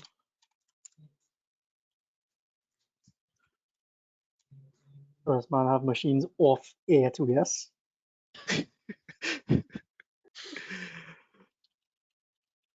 Right. So every time you try to do something, it will actually try to intercept that traffic and it basically force the computer to think that it is that machine you are looking for. And what typically happens is that a hash generally pops up. You don't get a clear password, but what you get is something that's called a hash. And the hashes look something like this. Right? It's a bunch of characters like that. This is one where the hash could appear. Depending on the network you're in, depending on the protocols used, whether it be whether the administrators use Kerberos or whether they use something like the old landman or NTLM hashes, they will all depend on how it pops up here, right? So you would have seen it pop up if the traffic was coming through. Right, you'll actually see the request come through, the name, who requested it, and all of that. And it will have certainly username and the hash username. But what can you do with that hash? Because normally you learn that hashes are encrypted, you don't know what it is, it's not the true representation of the text, of the password. So there's another tool that we use called crack map exec, right? And what crack map exec does is that you can do something called password spraying, right? The good thing about crack map exec is that you do not need the actual password. All you need to have is the hash, right? So, and these are some of the protocols it works with: the SMB protocol, the Active Directory protocol, MSSQL, SSH. These are the protocols that it supports, right? So what you can do is crack map exec. All you need to do is specify the protocol you're looking for and the IP range. In this case, I'm going to do the range in this case. Right? And what this will do, this will spray across the entire network and see if you get responses. Right? So we see we have a few responses coming back already that are all responding on the SMB port, right? Same port that Dio was talking about, 4445, right? And take note of what it's showing here. It's using SMB version 1, SMB version 1, right? These two are true, the others are false, right? Which is the exploitable version of the Samba service, right? Now, assuming that we have a username, let's try and see, and let's say we have the hash. Let's see what computers across the network that we could take that hash and spray it across the network to see if we could log into those systems with that particular hash. Right, let me just wait for CrackMap to close out safely, because from a defense perspective, since we talk about blue team today, from a defense perspective, this actually makes a lot of noise in the network, right? But at this point, if you're running this tool, you already have access to the network already. So it doesn't matter if they come and shut you down now, you already should have been inside, right? Taking too long. So crack map exec, I'm gonna specify one of the IPs, I'm gonna set one of the usernames, and I'm gonna set the hash. So right, so use a capital H for hash, and I'll just grab one of these, paste it in, hit enter, and we see we go back and hit pond. So this particular IP address, it's definitely going to work in, right? But what if we have more than one username? Well, you don't have to put a name, you can just put the file name that you want, right? And if you have a file name target, it'll go through and try and log in with each individual username inside of there, but it needs to be structured in a particular way. That's the key thing you need to remember, right? But crackmap exec also has a bunch of modules that are part of it, right? So if I do SMB and do -L, right? So these are all the modules that you can run with crackmap exec, right? And then we have this lovely one here called Mimikatz, which will dump all login credentials from memory. So remember that same test we did with the username and the hash? Which sucks, not that one, this one. And we see it worked. What we can do is run back that same command, call the M function for module, and call the module Mimikatz.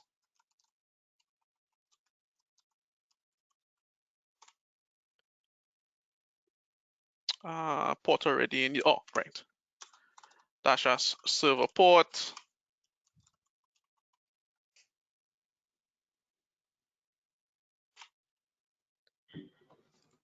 Right, so we'll try to exploit it, and then it'll try to extract every user that has logged into that machine who has not actually successfully clicked log out. The credentials remain cached in memory, and Mimikatz will attempt to extract all of those usernames and passwords. The good thing is it'll all come out in clear text, so you don't have to worry about cracking the passwords after that.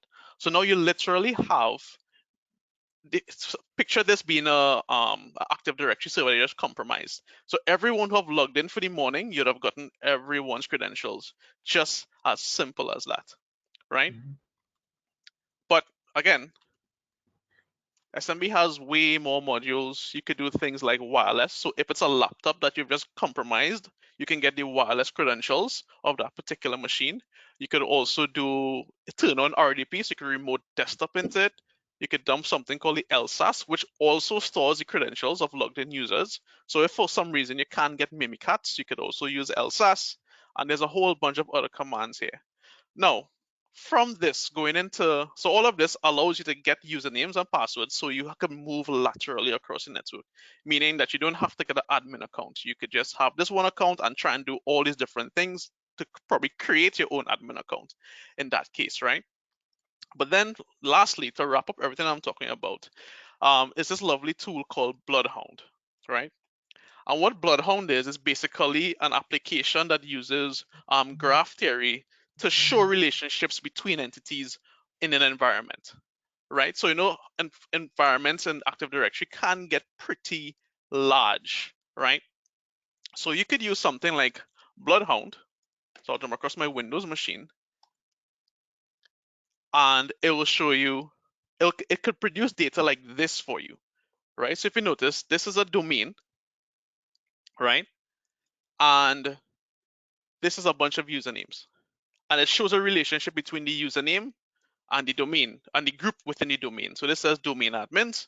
So we have the administrator from the domain that belongs to domain admins.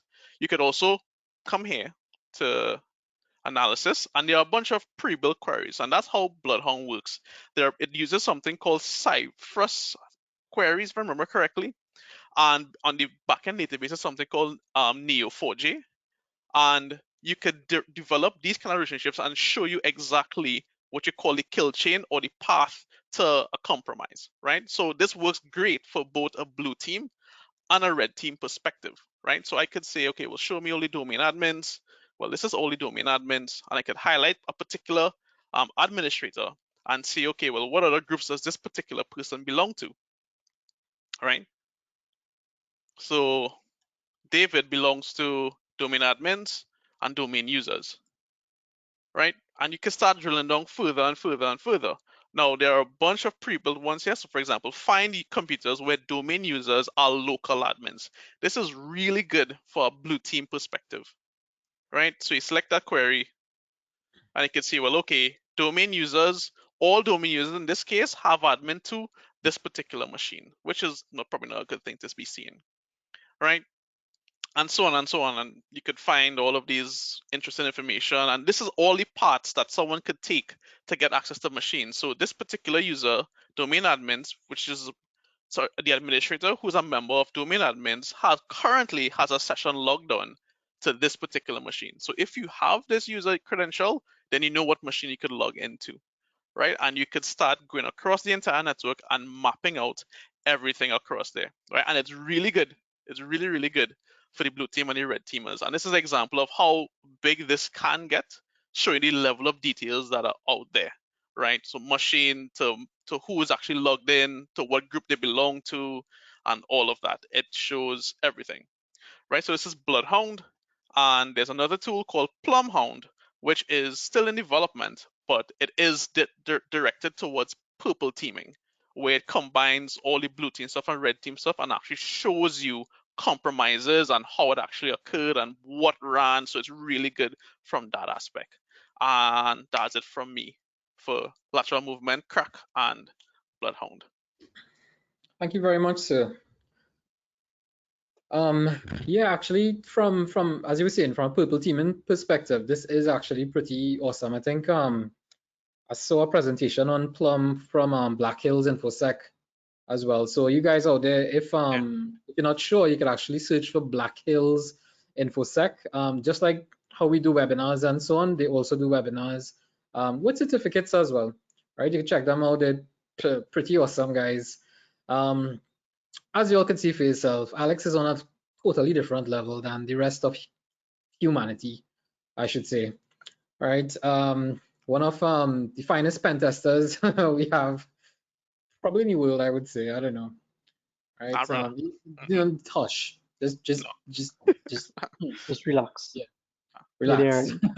All right. So actually, we on some pretty good time today. This is amazing. I not just realized that I'm next.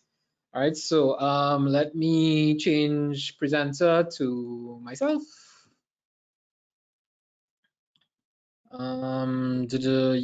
Guys, what screen you all seen, by the way?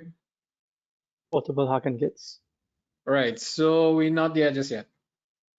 All right, so yeah, so up next, I want to do a little bit of forensics with you all. So this is more the blue team side of it, which is supposed to be the good side, but not really, because as I will show you all in the upcoming demo here, you could actually use a lot of these tools for things that are not so good.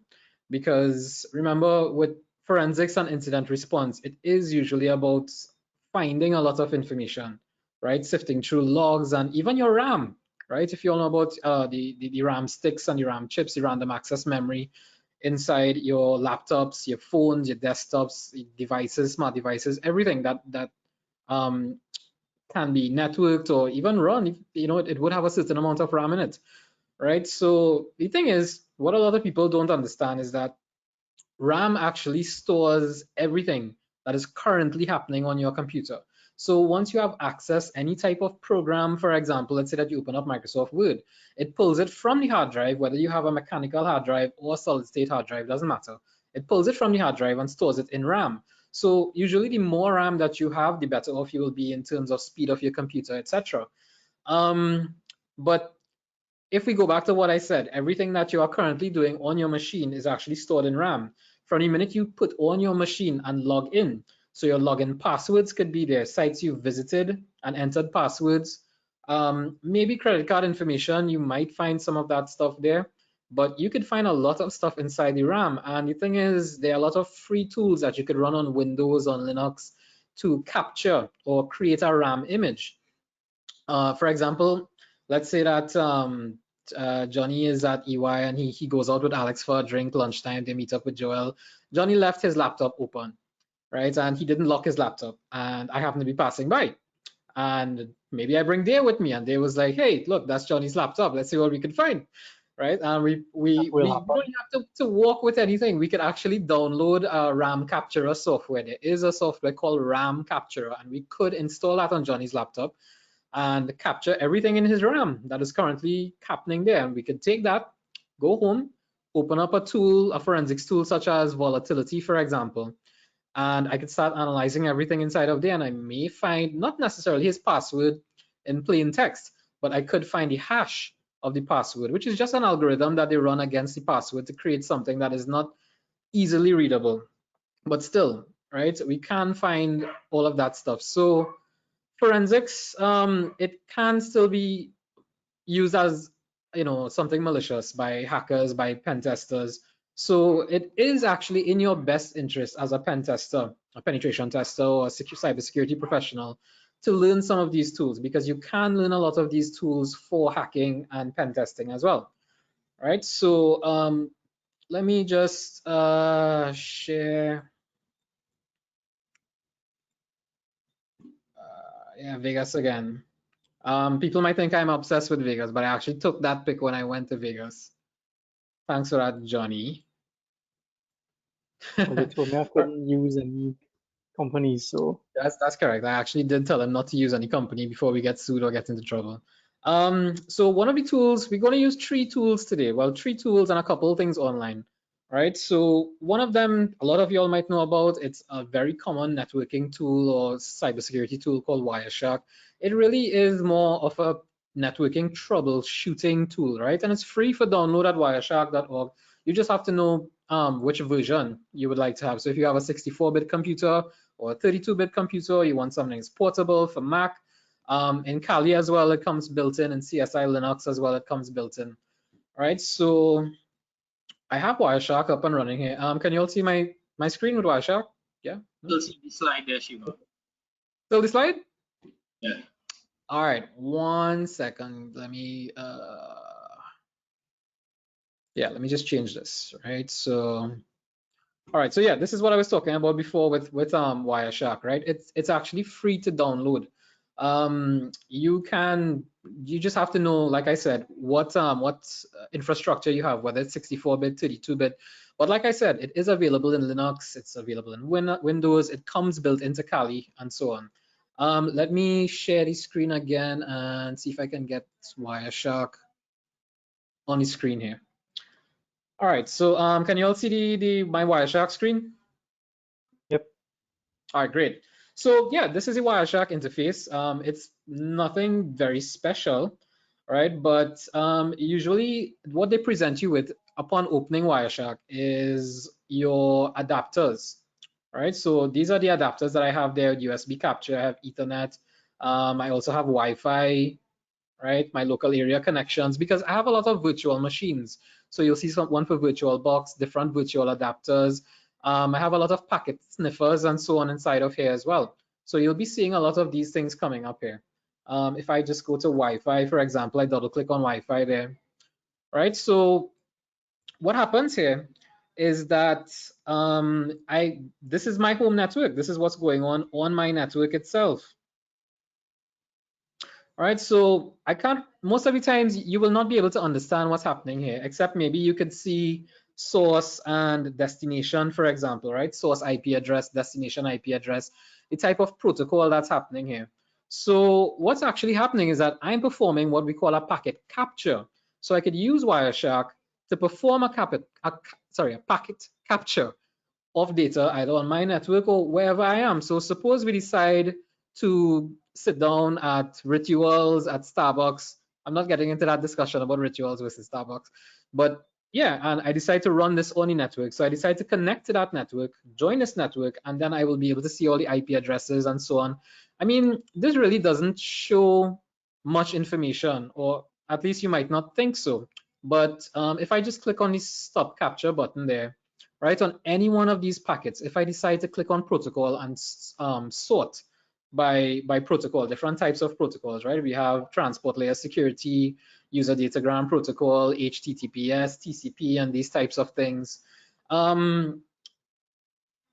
Just by looking at it, you may not be able to actually, tell what's happening there. But if I right click on one of these and I just choose, for example, to follow, so I could follow this stream, which is actually a UDP stream, right? So I have a lot of UDP information there, which is user datagram. I have a lot of TCP.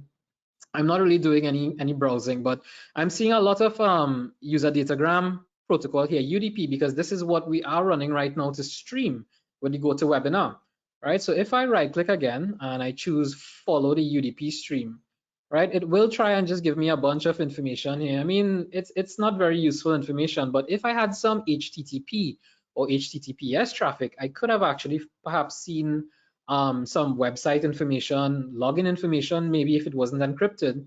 So you can actually do this on your network. Hopefully you have, not hopefully, but you should have permission on your networks. If you decide to do this at work, if you're a network administrator, systems administrator, technician, you should get permission to do this sort of stuff, right? So when you open up Wireshark and it starts running, it is actually doing a packet capture, right? I can always restart my capture by clicking on capture and then start, right? So it'll ask me if I want to continue or save the previous version of packets. So I'll just continue, right? And again, you'll see all of this information going across. It's a lot of information and we can't really decipher what's happening there.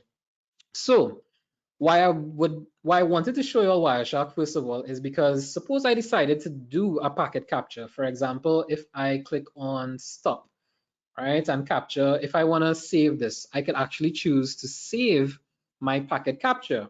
So if I was running this on a network for or let's say that I go to wherever there's a hotspot, I connect to the hotspot and I start doing this and I save this packet capture. What I could do now is actually use a different tool to analyze the packet capture and see what everyone was probably doing or browsing, what sites they may have visited, etc. And you can actually do that with Wireshark, but Wireshark is not very easy to learn. There is a steep learning curve with it, but with time and practice, there are lots of free tutorials out there on how to use Wireshark and so on, right? Literally anyone can just sit down and go through YouTube videos and try to run all of these things. I know a very young child, 8-year-old Arav, he's probably listening to this, and he actually does a lot of stuff on YouTube on his own. If an 8-year-old can do it, you guys can definitely do it as well. All right, so big shout out to Arav as well. So let me show this other tool that I want to get some analysis going with here. Let me share the screen. So this tool is called Network Miner, right? Network Miner is a free tool for download. There is a free tool and there is the commercial versions. And the commercial version is a bit expensive. It's about 1,000 US, but the free tool actually is not that bad. Actually, let me just go back to my browser. Yeah, here we have it, right? So this is where you can download Network Miner and a couple other free tools from, right? You can go to netresec.com. Alex, I wonder if you guys just you can type this in the chat also and put it in the Discord server. So at netresec, you have quite a few really nice tools, right? A lot of them are free. So this is the one that we'll be using, which is Network Miner, right? It is a sniffer. It can pass packet capture files. So we could use Wireshark to actually create the packet capture or capture all the packets on whatever network we are currently on. And then we could use this tool, which is just one of the many out there, but this one is easy to use. It's a Windows based.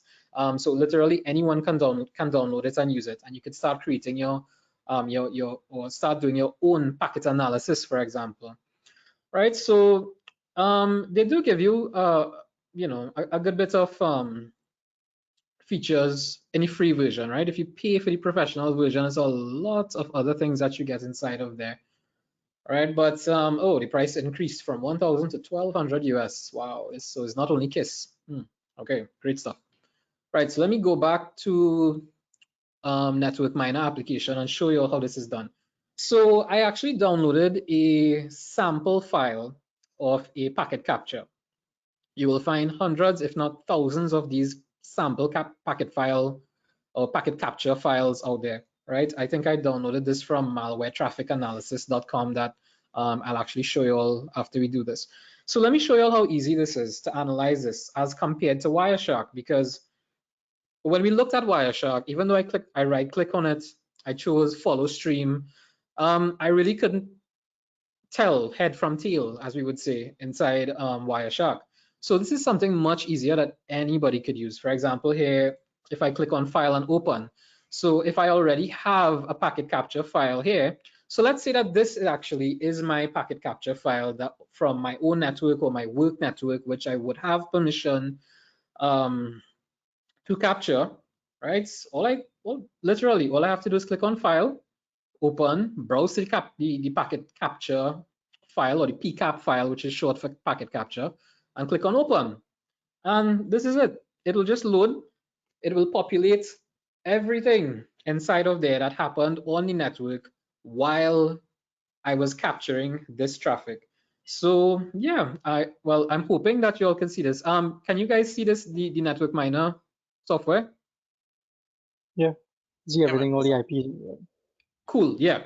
So yeah, look at this. So I mean, it actually did some host discovery right here, right? So yes, you could use Nmap and all these things, but I mean, this is blue team stuff that we have here, right? But you all can actually see that this could be used as something quite malicious, because even with the IP address here, I could actually expand this IP address. It shows me the IP address. It also shows me the MAC address. And remember, MAC addresses are unique to every single system. Your phone has a unique MAC address. Your laptop, your desktop, anything that can connect to a network or the internet will have a very unique MAC address. This is like your device fingerprint, right? So, and it actually tells me what type of device this is. So if I expand it here a bit more, right, we have a lot of different types here, but it actually tells us the vendor's a Cisco system. So it could be some sort of Cisco device, right? What packets that were sent, packets that were received. Yeah, like I'm seeing something here about Facebook.com. So, right, we have a connection to Facebook.com, host details.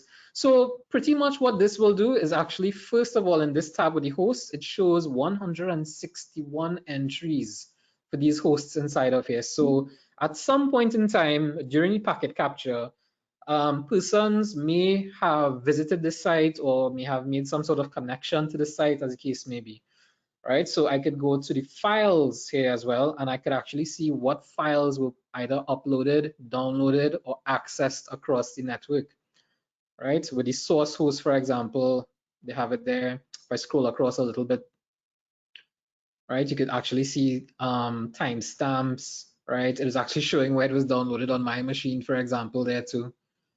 Right, so a lot of this is much easier to use than Wireshark, as we were just saying there. If we decide to go and analyze Wireshark and sit there for maybe 15 years or something like that.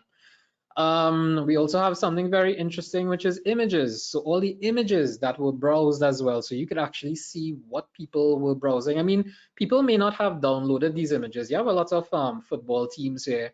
And as I'm on a football team, I just want to wish Mr. Kevin Reese a very happy birthday today. Today is his birthday, and he's also a very big fan. I think it's Barcelona. I can't remember. Sorry, Kev, but happy birthday all the same. Yeah, so you could actually see a lot of images that were actually browsed. Now, of course, I mean, this is PG-13, but if you are doing it on a network, you will see whatever people were trying to access, right? Especially if like Johnny is on the network, well, you're going to see a lot of interesting stuff pop up here. All right, we don't have any messages there. What about credentials? We have some actual credentials here. Now, I mean, of course, these days, everyone and everything uses encryption and HTTPS, but just in case someone was using some sort of insecure protocol as well, you may have seen a password or two inside of here. So there are a lot of very interesting things that you could actually see here. And this was done in a matter of seconds. Literally, all I had to do was import the packet capture file inside of here, and that was it. All right, you have all the different sessions, what people were trying to connect to, a lot of Akamai and Bing and browsing, stuff like that, DNS entries, keywords. If we had anything about emails and so on, you may have actually seen some email threads inside of here. And even if you don't have the ability to download Wireshark, or Wireshark is not loading, or you want to just do a quick packet capture and get out and go and analyze it and so on, there are even open source tools that you could use that are freely available. Let me just go back to my browser. All right, so for example, yeah, this one here, you have a site called packettotal.com. And in packettotal.com, I mean, you're only limited to a 50 megabyte PCAP file, but there are others. You can actually just search or Google for online packet analysis tools, right? And there's this one as well called apackets. This one is not necessarily as straightforward, but yes, you can actually use this to view PCAPs, packet captures, analyze packet captures, and so on. But I really like Packet Total because in one of the upcoming webinars, I'm going to show you all how to analyze a site that used ransomware. There are traces of ransomware, malware, trojans, and so on. And this could actually, you can actually upload a small packet capture file to Packet Total and see if you have some sort of malicious software on this network. I was working on doing some work for a client, and they noticed that they may have had a botnet on their network. And when we did some investigations and stuff, we realized, yes, there were devices internally that were trying to connect with random devices externally. When we looked at the protocols and the packets being sent, we realized it could very well be something called a botnet, right? Where the internal machines would try to connect with an external command and control center, right? Pretty intense, very technical, complicated network, right? But one of the ways that I was actually able to confirm it is to actually just do a small packet capture and upload it here to Packet Total. So I can click on there and go to downloads. Where do I have this stuff here? Apps, forensics. Let me just find this here. Open it up, right? All right, so I'm going to upload that same packet capture file. It'll be made public. This is the only issue there, that people will be able to actually see your capture. Oh man, this gives me anxiety. Yeah. Palm trees. Are those palm trees? Palm tree, palm tree. Anytime today. Good stuff. Right. All right, so it says about 5 seconds there, and it gives you a really nice detailed analysis. All right, so yeah, look at this. A network Trojan was detected, and that's why I used this particular packet capture program. So you can actually just run it on your network for just a little while. The more devices you have on your network, the larger the packet file or the packet capture file is going to be. But you all can actually try this out on your home network. You can download Wireshark. You can do a small packet capture on your network and then try to do two things. You can use the network miner to actually see all the connectivity points, and then you could use Packet Total to see if there's anything malicious on your network.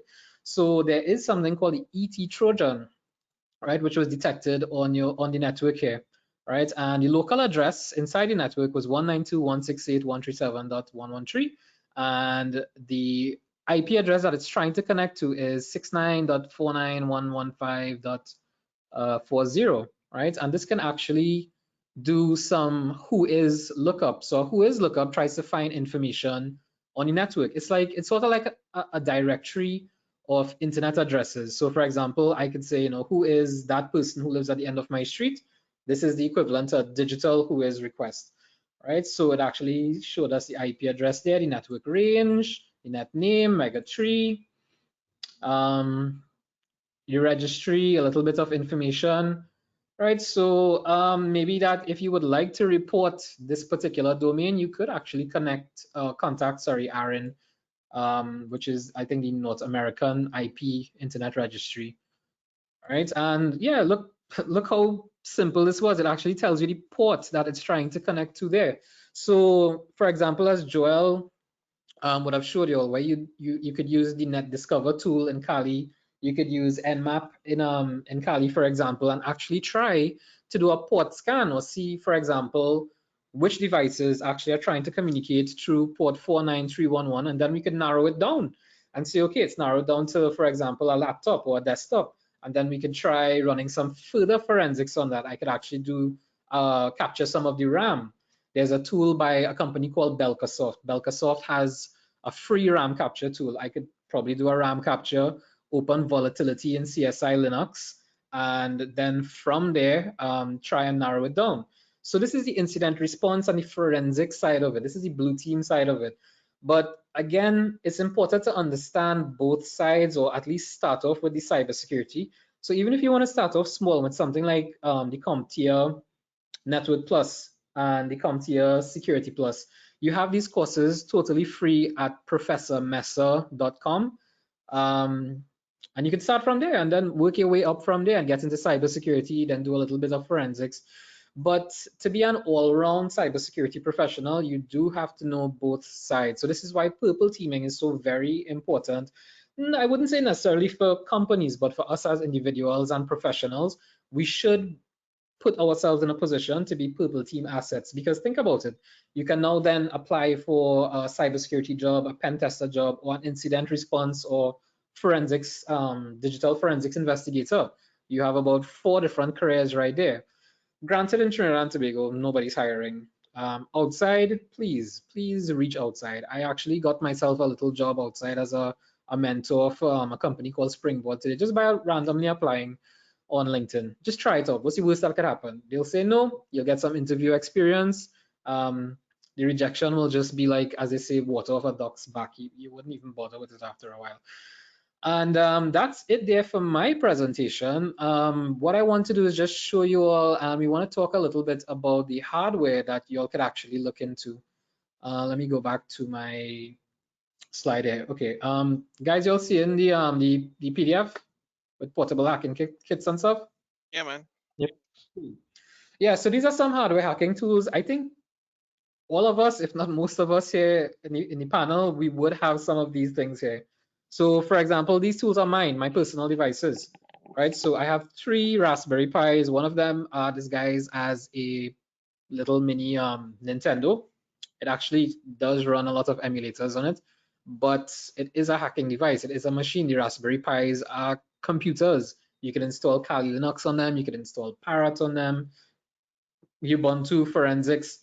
And even for penetration tests, you can actually put one of these inside an organization and then remotely connect back to it. Johnny, what was the OS you ran on the Pi that you put in that place that time? It was Pwn Pi. It's a funny kind of spell. I think it's like P4N. Pwn Pi, yeah. It's something with P. Is that a PWN or P4N, PI, something like that? And well, from there, you could always build up some Sorry, Dave, stuff what if you was that? P4WNPI. P4WNPI, Pwn Pi, yeah. Not like Trinidadian pone that you usually cook and bake, but it's pronounced the same way, Pwn Pi. Right, so I have both Raspberry Pi 3s and 4s with Kali Linux, and I have what you call a Wi-Fi pineapple. So in the Discord, a lot of you all were asking about the access points and should we connect to hotspots. I can easily connect that Wi-Fi pineapple to a battery pack, right? And just duct tape it under a desk somewhere in Starbucks or anywhere, actually, KFC, wherever.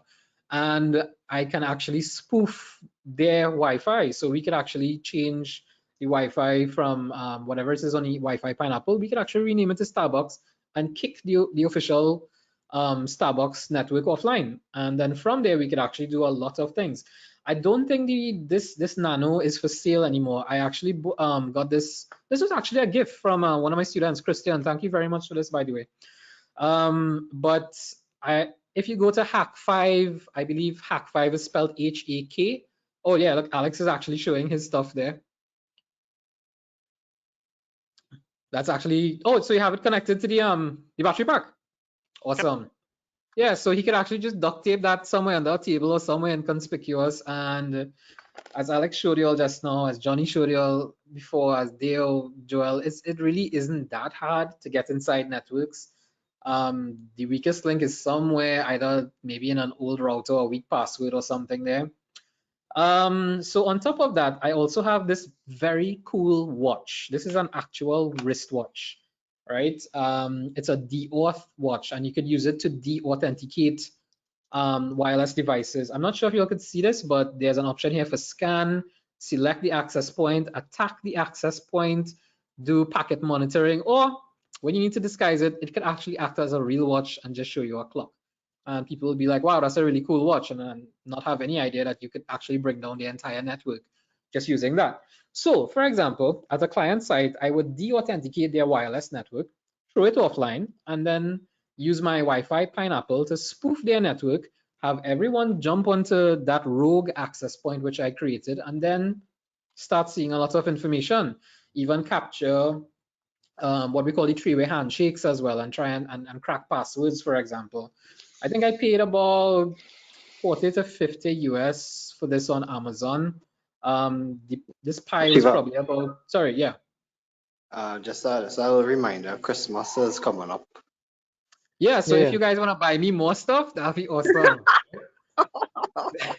Seeing that a lot of you got some really good jobs this year, you know, guys, as we mentioned last time. Yeah, so I'm expecting a lot of gifts this year. Thanks.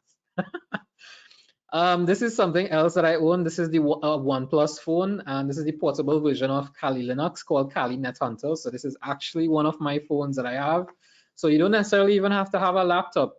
You could walk into that network and you could just pull up this running on your phone. NetHunter runs, I think, Alex, you have it on a device up there by chance? Of course he does. All right, so this is my phone, and this is the menu for it here. You could do information gathering, scanning, packet crafting. There is a Metasploit inside of here, just a tiny version of it, but it does work. Password hacking, wireless hacking. This is what we, well, sorry, we don't use it for that. This is for work and educational purposes. Not fun at all. Lots of work. Absolutely nothing malicious. Absolutely not. No. No way, no how. Damn Sahara dust make him a cough.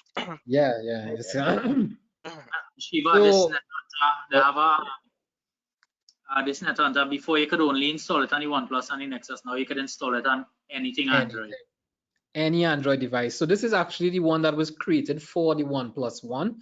But yeah, if you are willing to tinker with your phones and tablets and devices, there is a huge possibility that you could brick your device.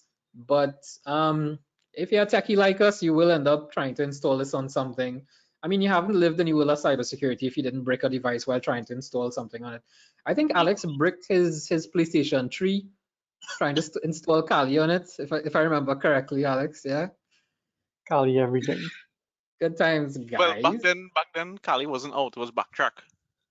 Good Hey, times. you call him- Backtrack No, was no. such a headache. Wow, just to get the Wi-Fi up on it was a headache. But one of the reasons why I love Backtrack is that you had to actually start your networking services, unlike Kali, where everything starts and tries to connect to every wireless access point and whatever you have up there. With Backtrack back in the day, which was Kali, you had to start your networking services. So again, I mean, yes, you have bring your own device or BYOD policies, but again, if no one is monitoring and enforcing these policies, you know, people like Alex could jump in your network and try and hack you. Not me. I'm an angel. I'm a perfect angel. And yeah, that's actually all we have for the demos today. But before we close off, guys, you want to talk about any of the tools or anything in particular? Joel, I don't know where Joel is. Joel, you there by chance? I'm sure he is. Yeah, no, I good for now. Oh, sure. All right, we're not gonna go any further into that. Yeah, guys, any closing remarks? Anything you want to talk about? Well, Shiva, with all the tools that you show, people don't even need to buy them. We can make them Yes. even cheaper than what they would cost if you bought them on Amazon. Or Much cheaper. Much cheaper. For Can I example, have the a whole rubber, class on that? the USB rubber ducky. How much the USB rubber ducky selling for now, Alex? At least 40 or 50. Yeah, I think it was $40 or $50. And you could get 580 tiny boards for like what, 10 US? $10. Correct. Yeah. 5 So rubber much. ducky. Make it do the same thing. Yeah. Plus Even the more. watch, you could actually buy the chipsets and build your own watch. I have a real good partner with that 3D printer that could print the cases for the rubber ducky. You know him? Nope. No idea who that is. I think that's Uncle Beppy. I don't know who that is, you know. So And go, we don't know anybody named Uncle Beppy. I seen in the chat here somebody, Casey Mentor, asking any recommended virtual machines for phones. I think you could use BlueStacks as just an Android emulator, but there are actual emulators that you could download and run as well. I can't remember the name of them. Not just like it. You could go on OS boxes and get pre-built VMs. Yeah, head over to osboxes.com and you can find pre-built virtual machines for pretty much everything out there. So even if you want to try pen testing and pen testing tools on Android and stuff like that, yeah, OS boxes. OS as an operating system boxes. Yeah, All right. put it in Discord. Okay, thanks. Yeah, so it'll be there in the Discord channel. And guys, feel free to reach out to us if you're not. Sorry, Dave, go ahead. If you just want to run Android without doing any pen testing stuff, you could just download BlueStacks or LD Player. Yeah, BlueStacks actually was pretty buggy back then, but it works flawlessly. I just installed a new BlueStacks about 2 nights ago, and that's probably the best emulator out right now. I think a lot of people use that for Call of Duty for Android as well to run on the PC. Not sure how it works because we actually have consoles for that, but you know, it's the PS4. Keyboard and mouse. Console peasants dirty. What's wrong with the keyboard and mouse though? Nothing wrong with the keyboard and mouse. There's a discussion for another. Nothing wrong with it. I mean, you know, if you can't use a controller, you can't use a controller as well. You know, you're playing Call of Duty and screaming down. You throw that for somebody. I don't know who you throw it for, but you throw it. Discrimination. Right. Yeah. Well, I don't know about these guys. I spend a lot of time on Call of Duty. On Saturdays, we all probably jump in at some point in time. Yeah, guys. Anything else to wrap up, or that's about it? In the Discord chat, someone was asking about links for vulnerable machines. I put it in Discord as well, so you can check it there. Awesome. Yeah, you could head over to VulnHub. VulnHub is where you would find everything, and what we will be doing walkthroughs as well. So one of the workshops that we want to do is where we actually set up different vulnerable servers.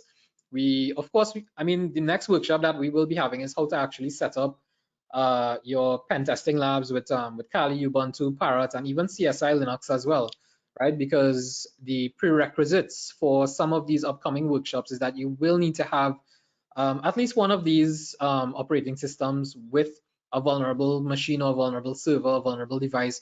So we'll let you all know ahead of time what you might want to install if you would like to follow along with us. But as always, we will upload this to the YouTube channel. But we will actually be going through walkthroughs with you all, where we'll walk you through an entire hack of a server. For example, we will show you the open source intelligence, the scanning, looking for eternal blue if it's perhaps a Windows machine. We have millions of vulnerabilities out there that could be exploited, how to use Metasploit on them.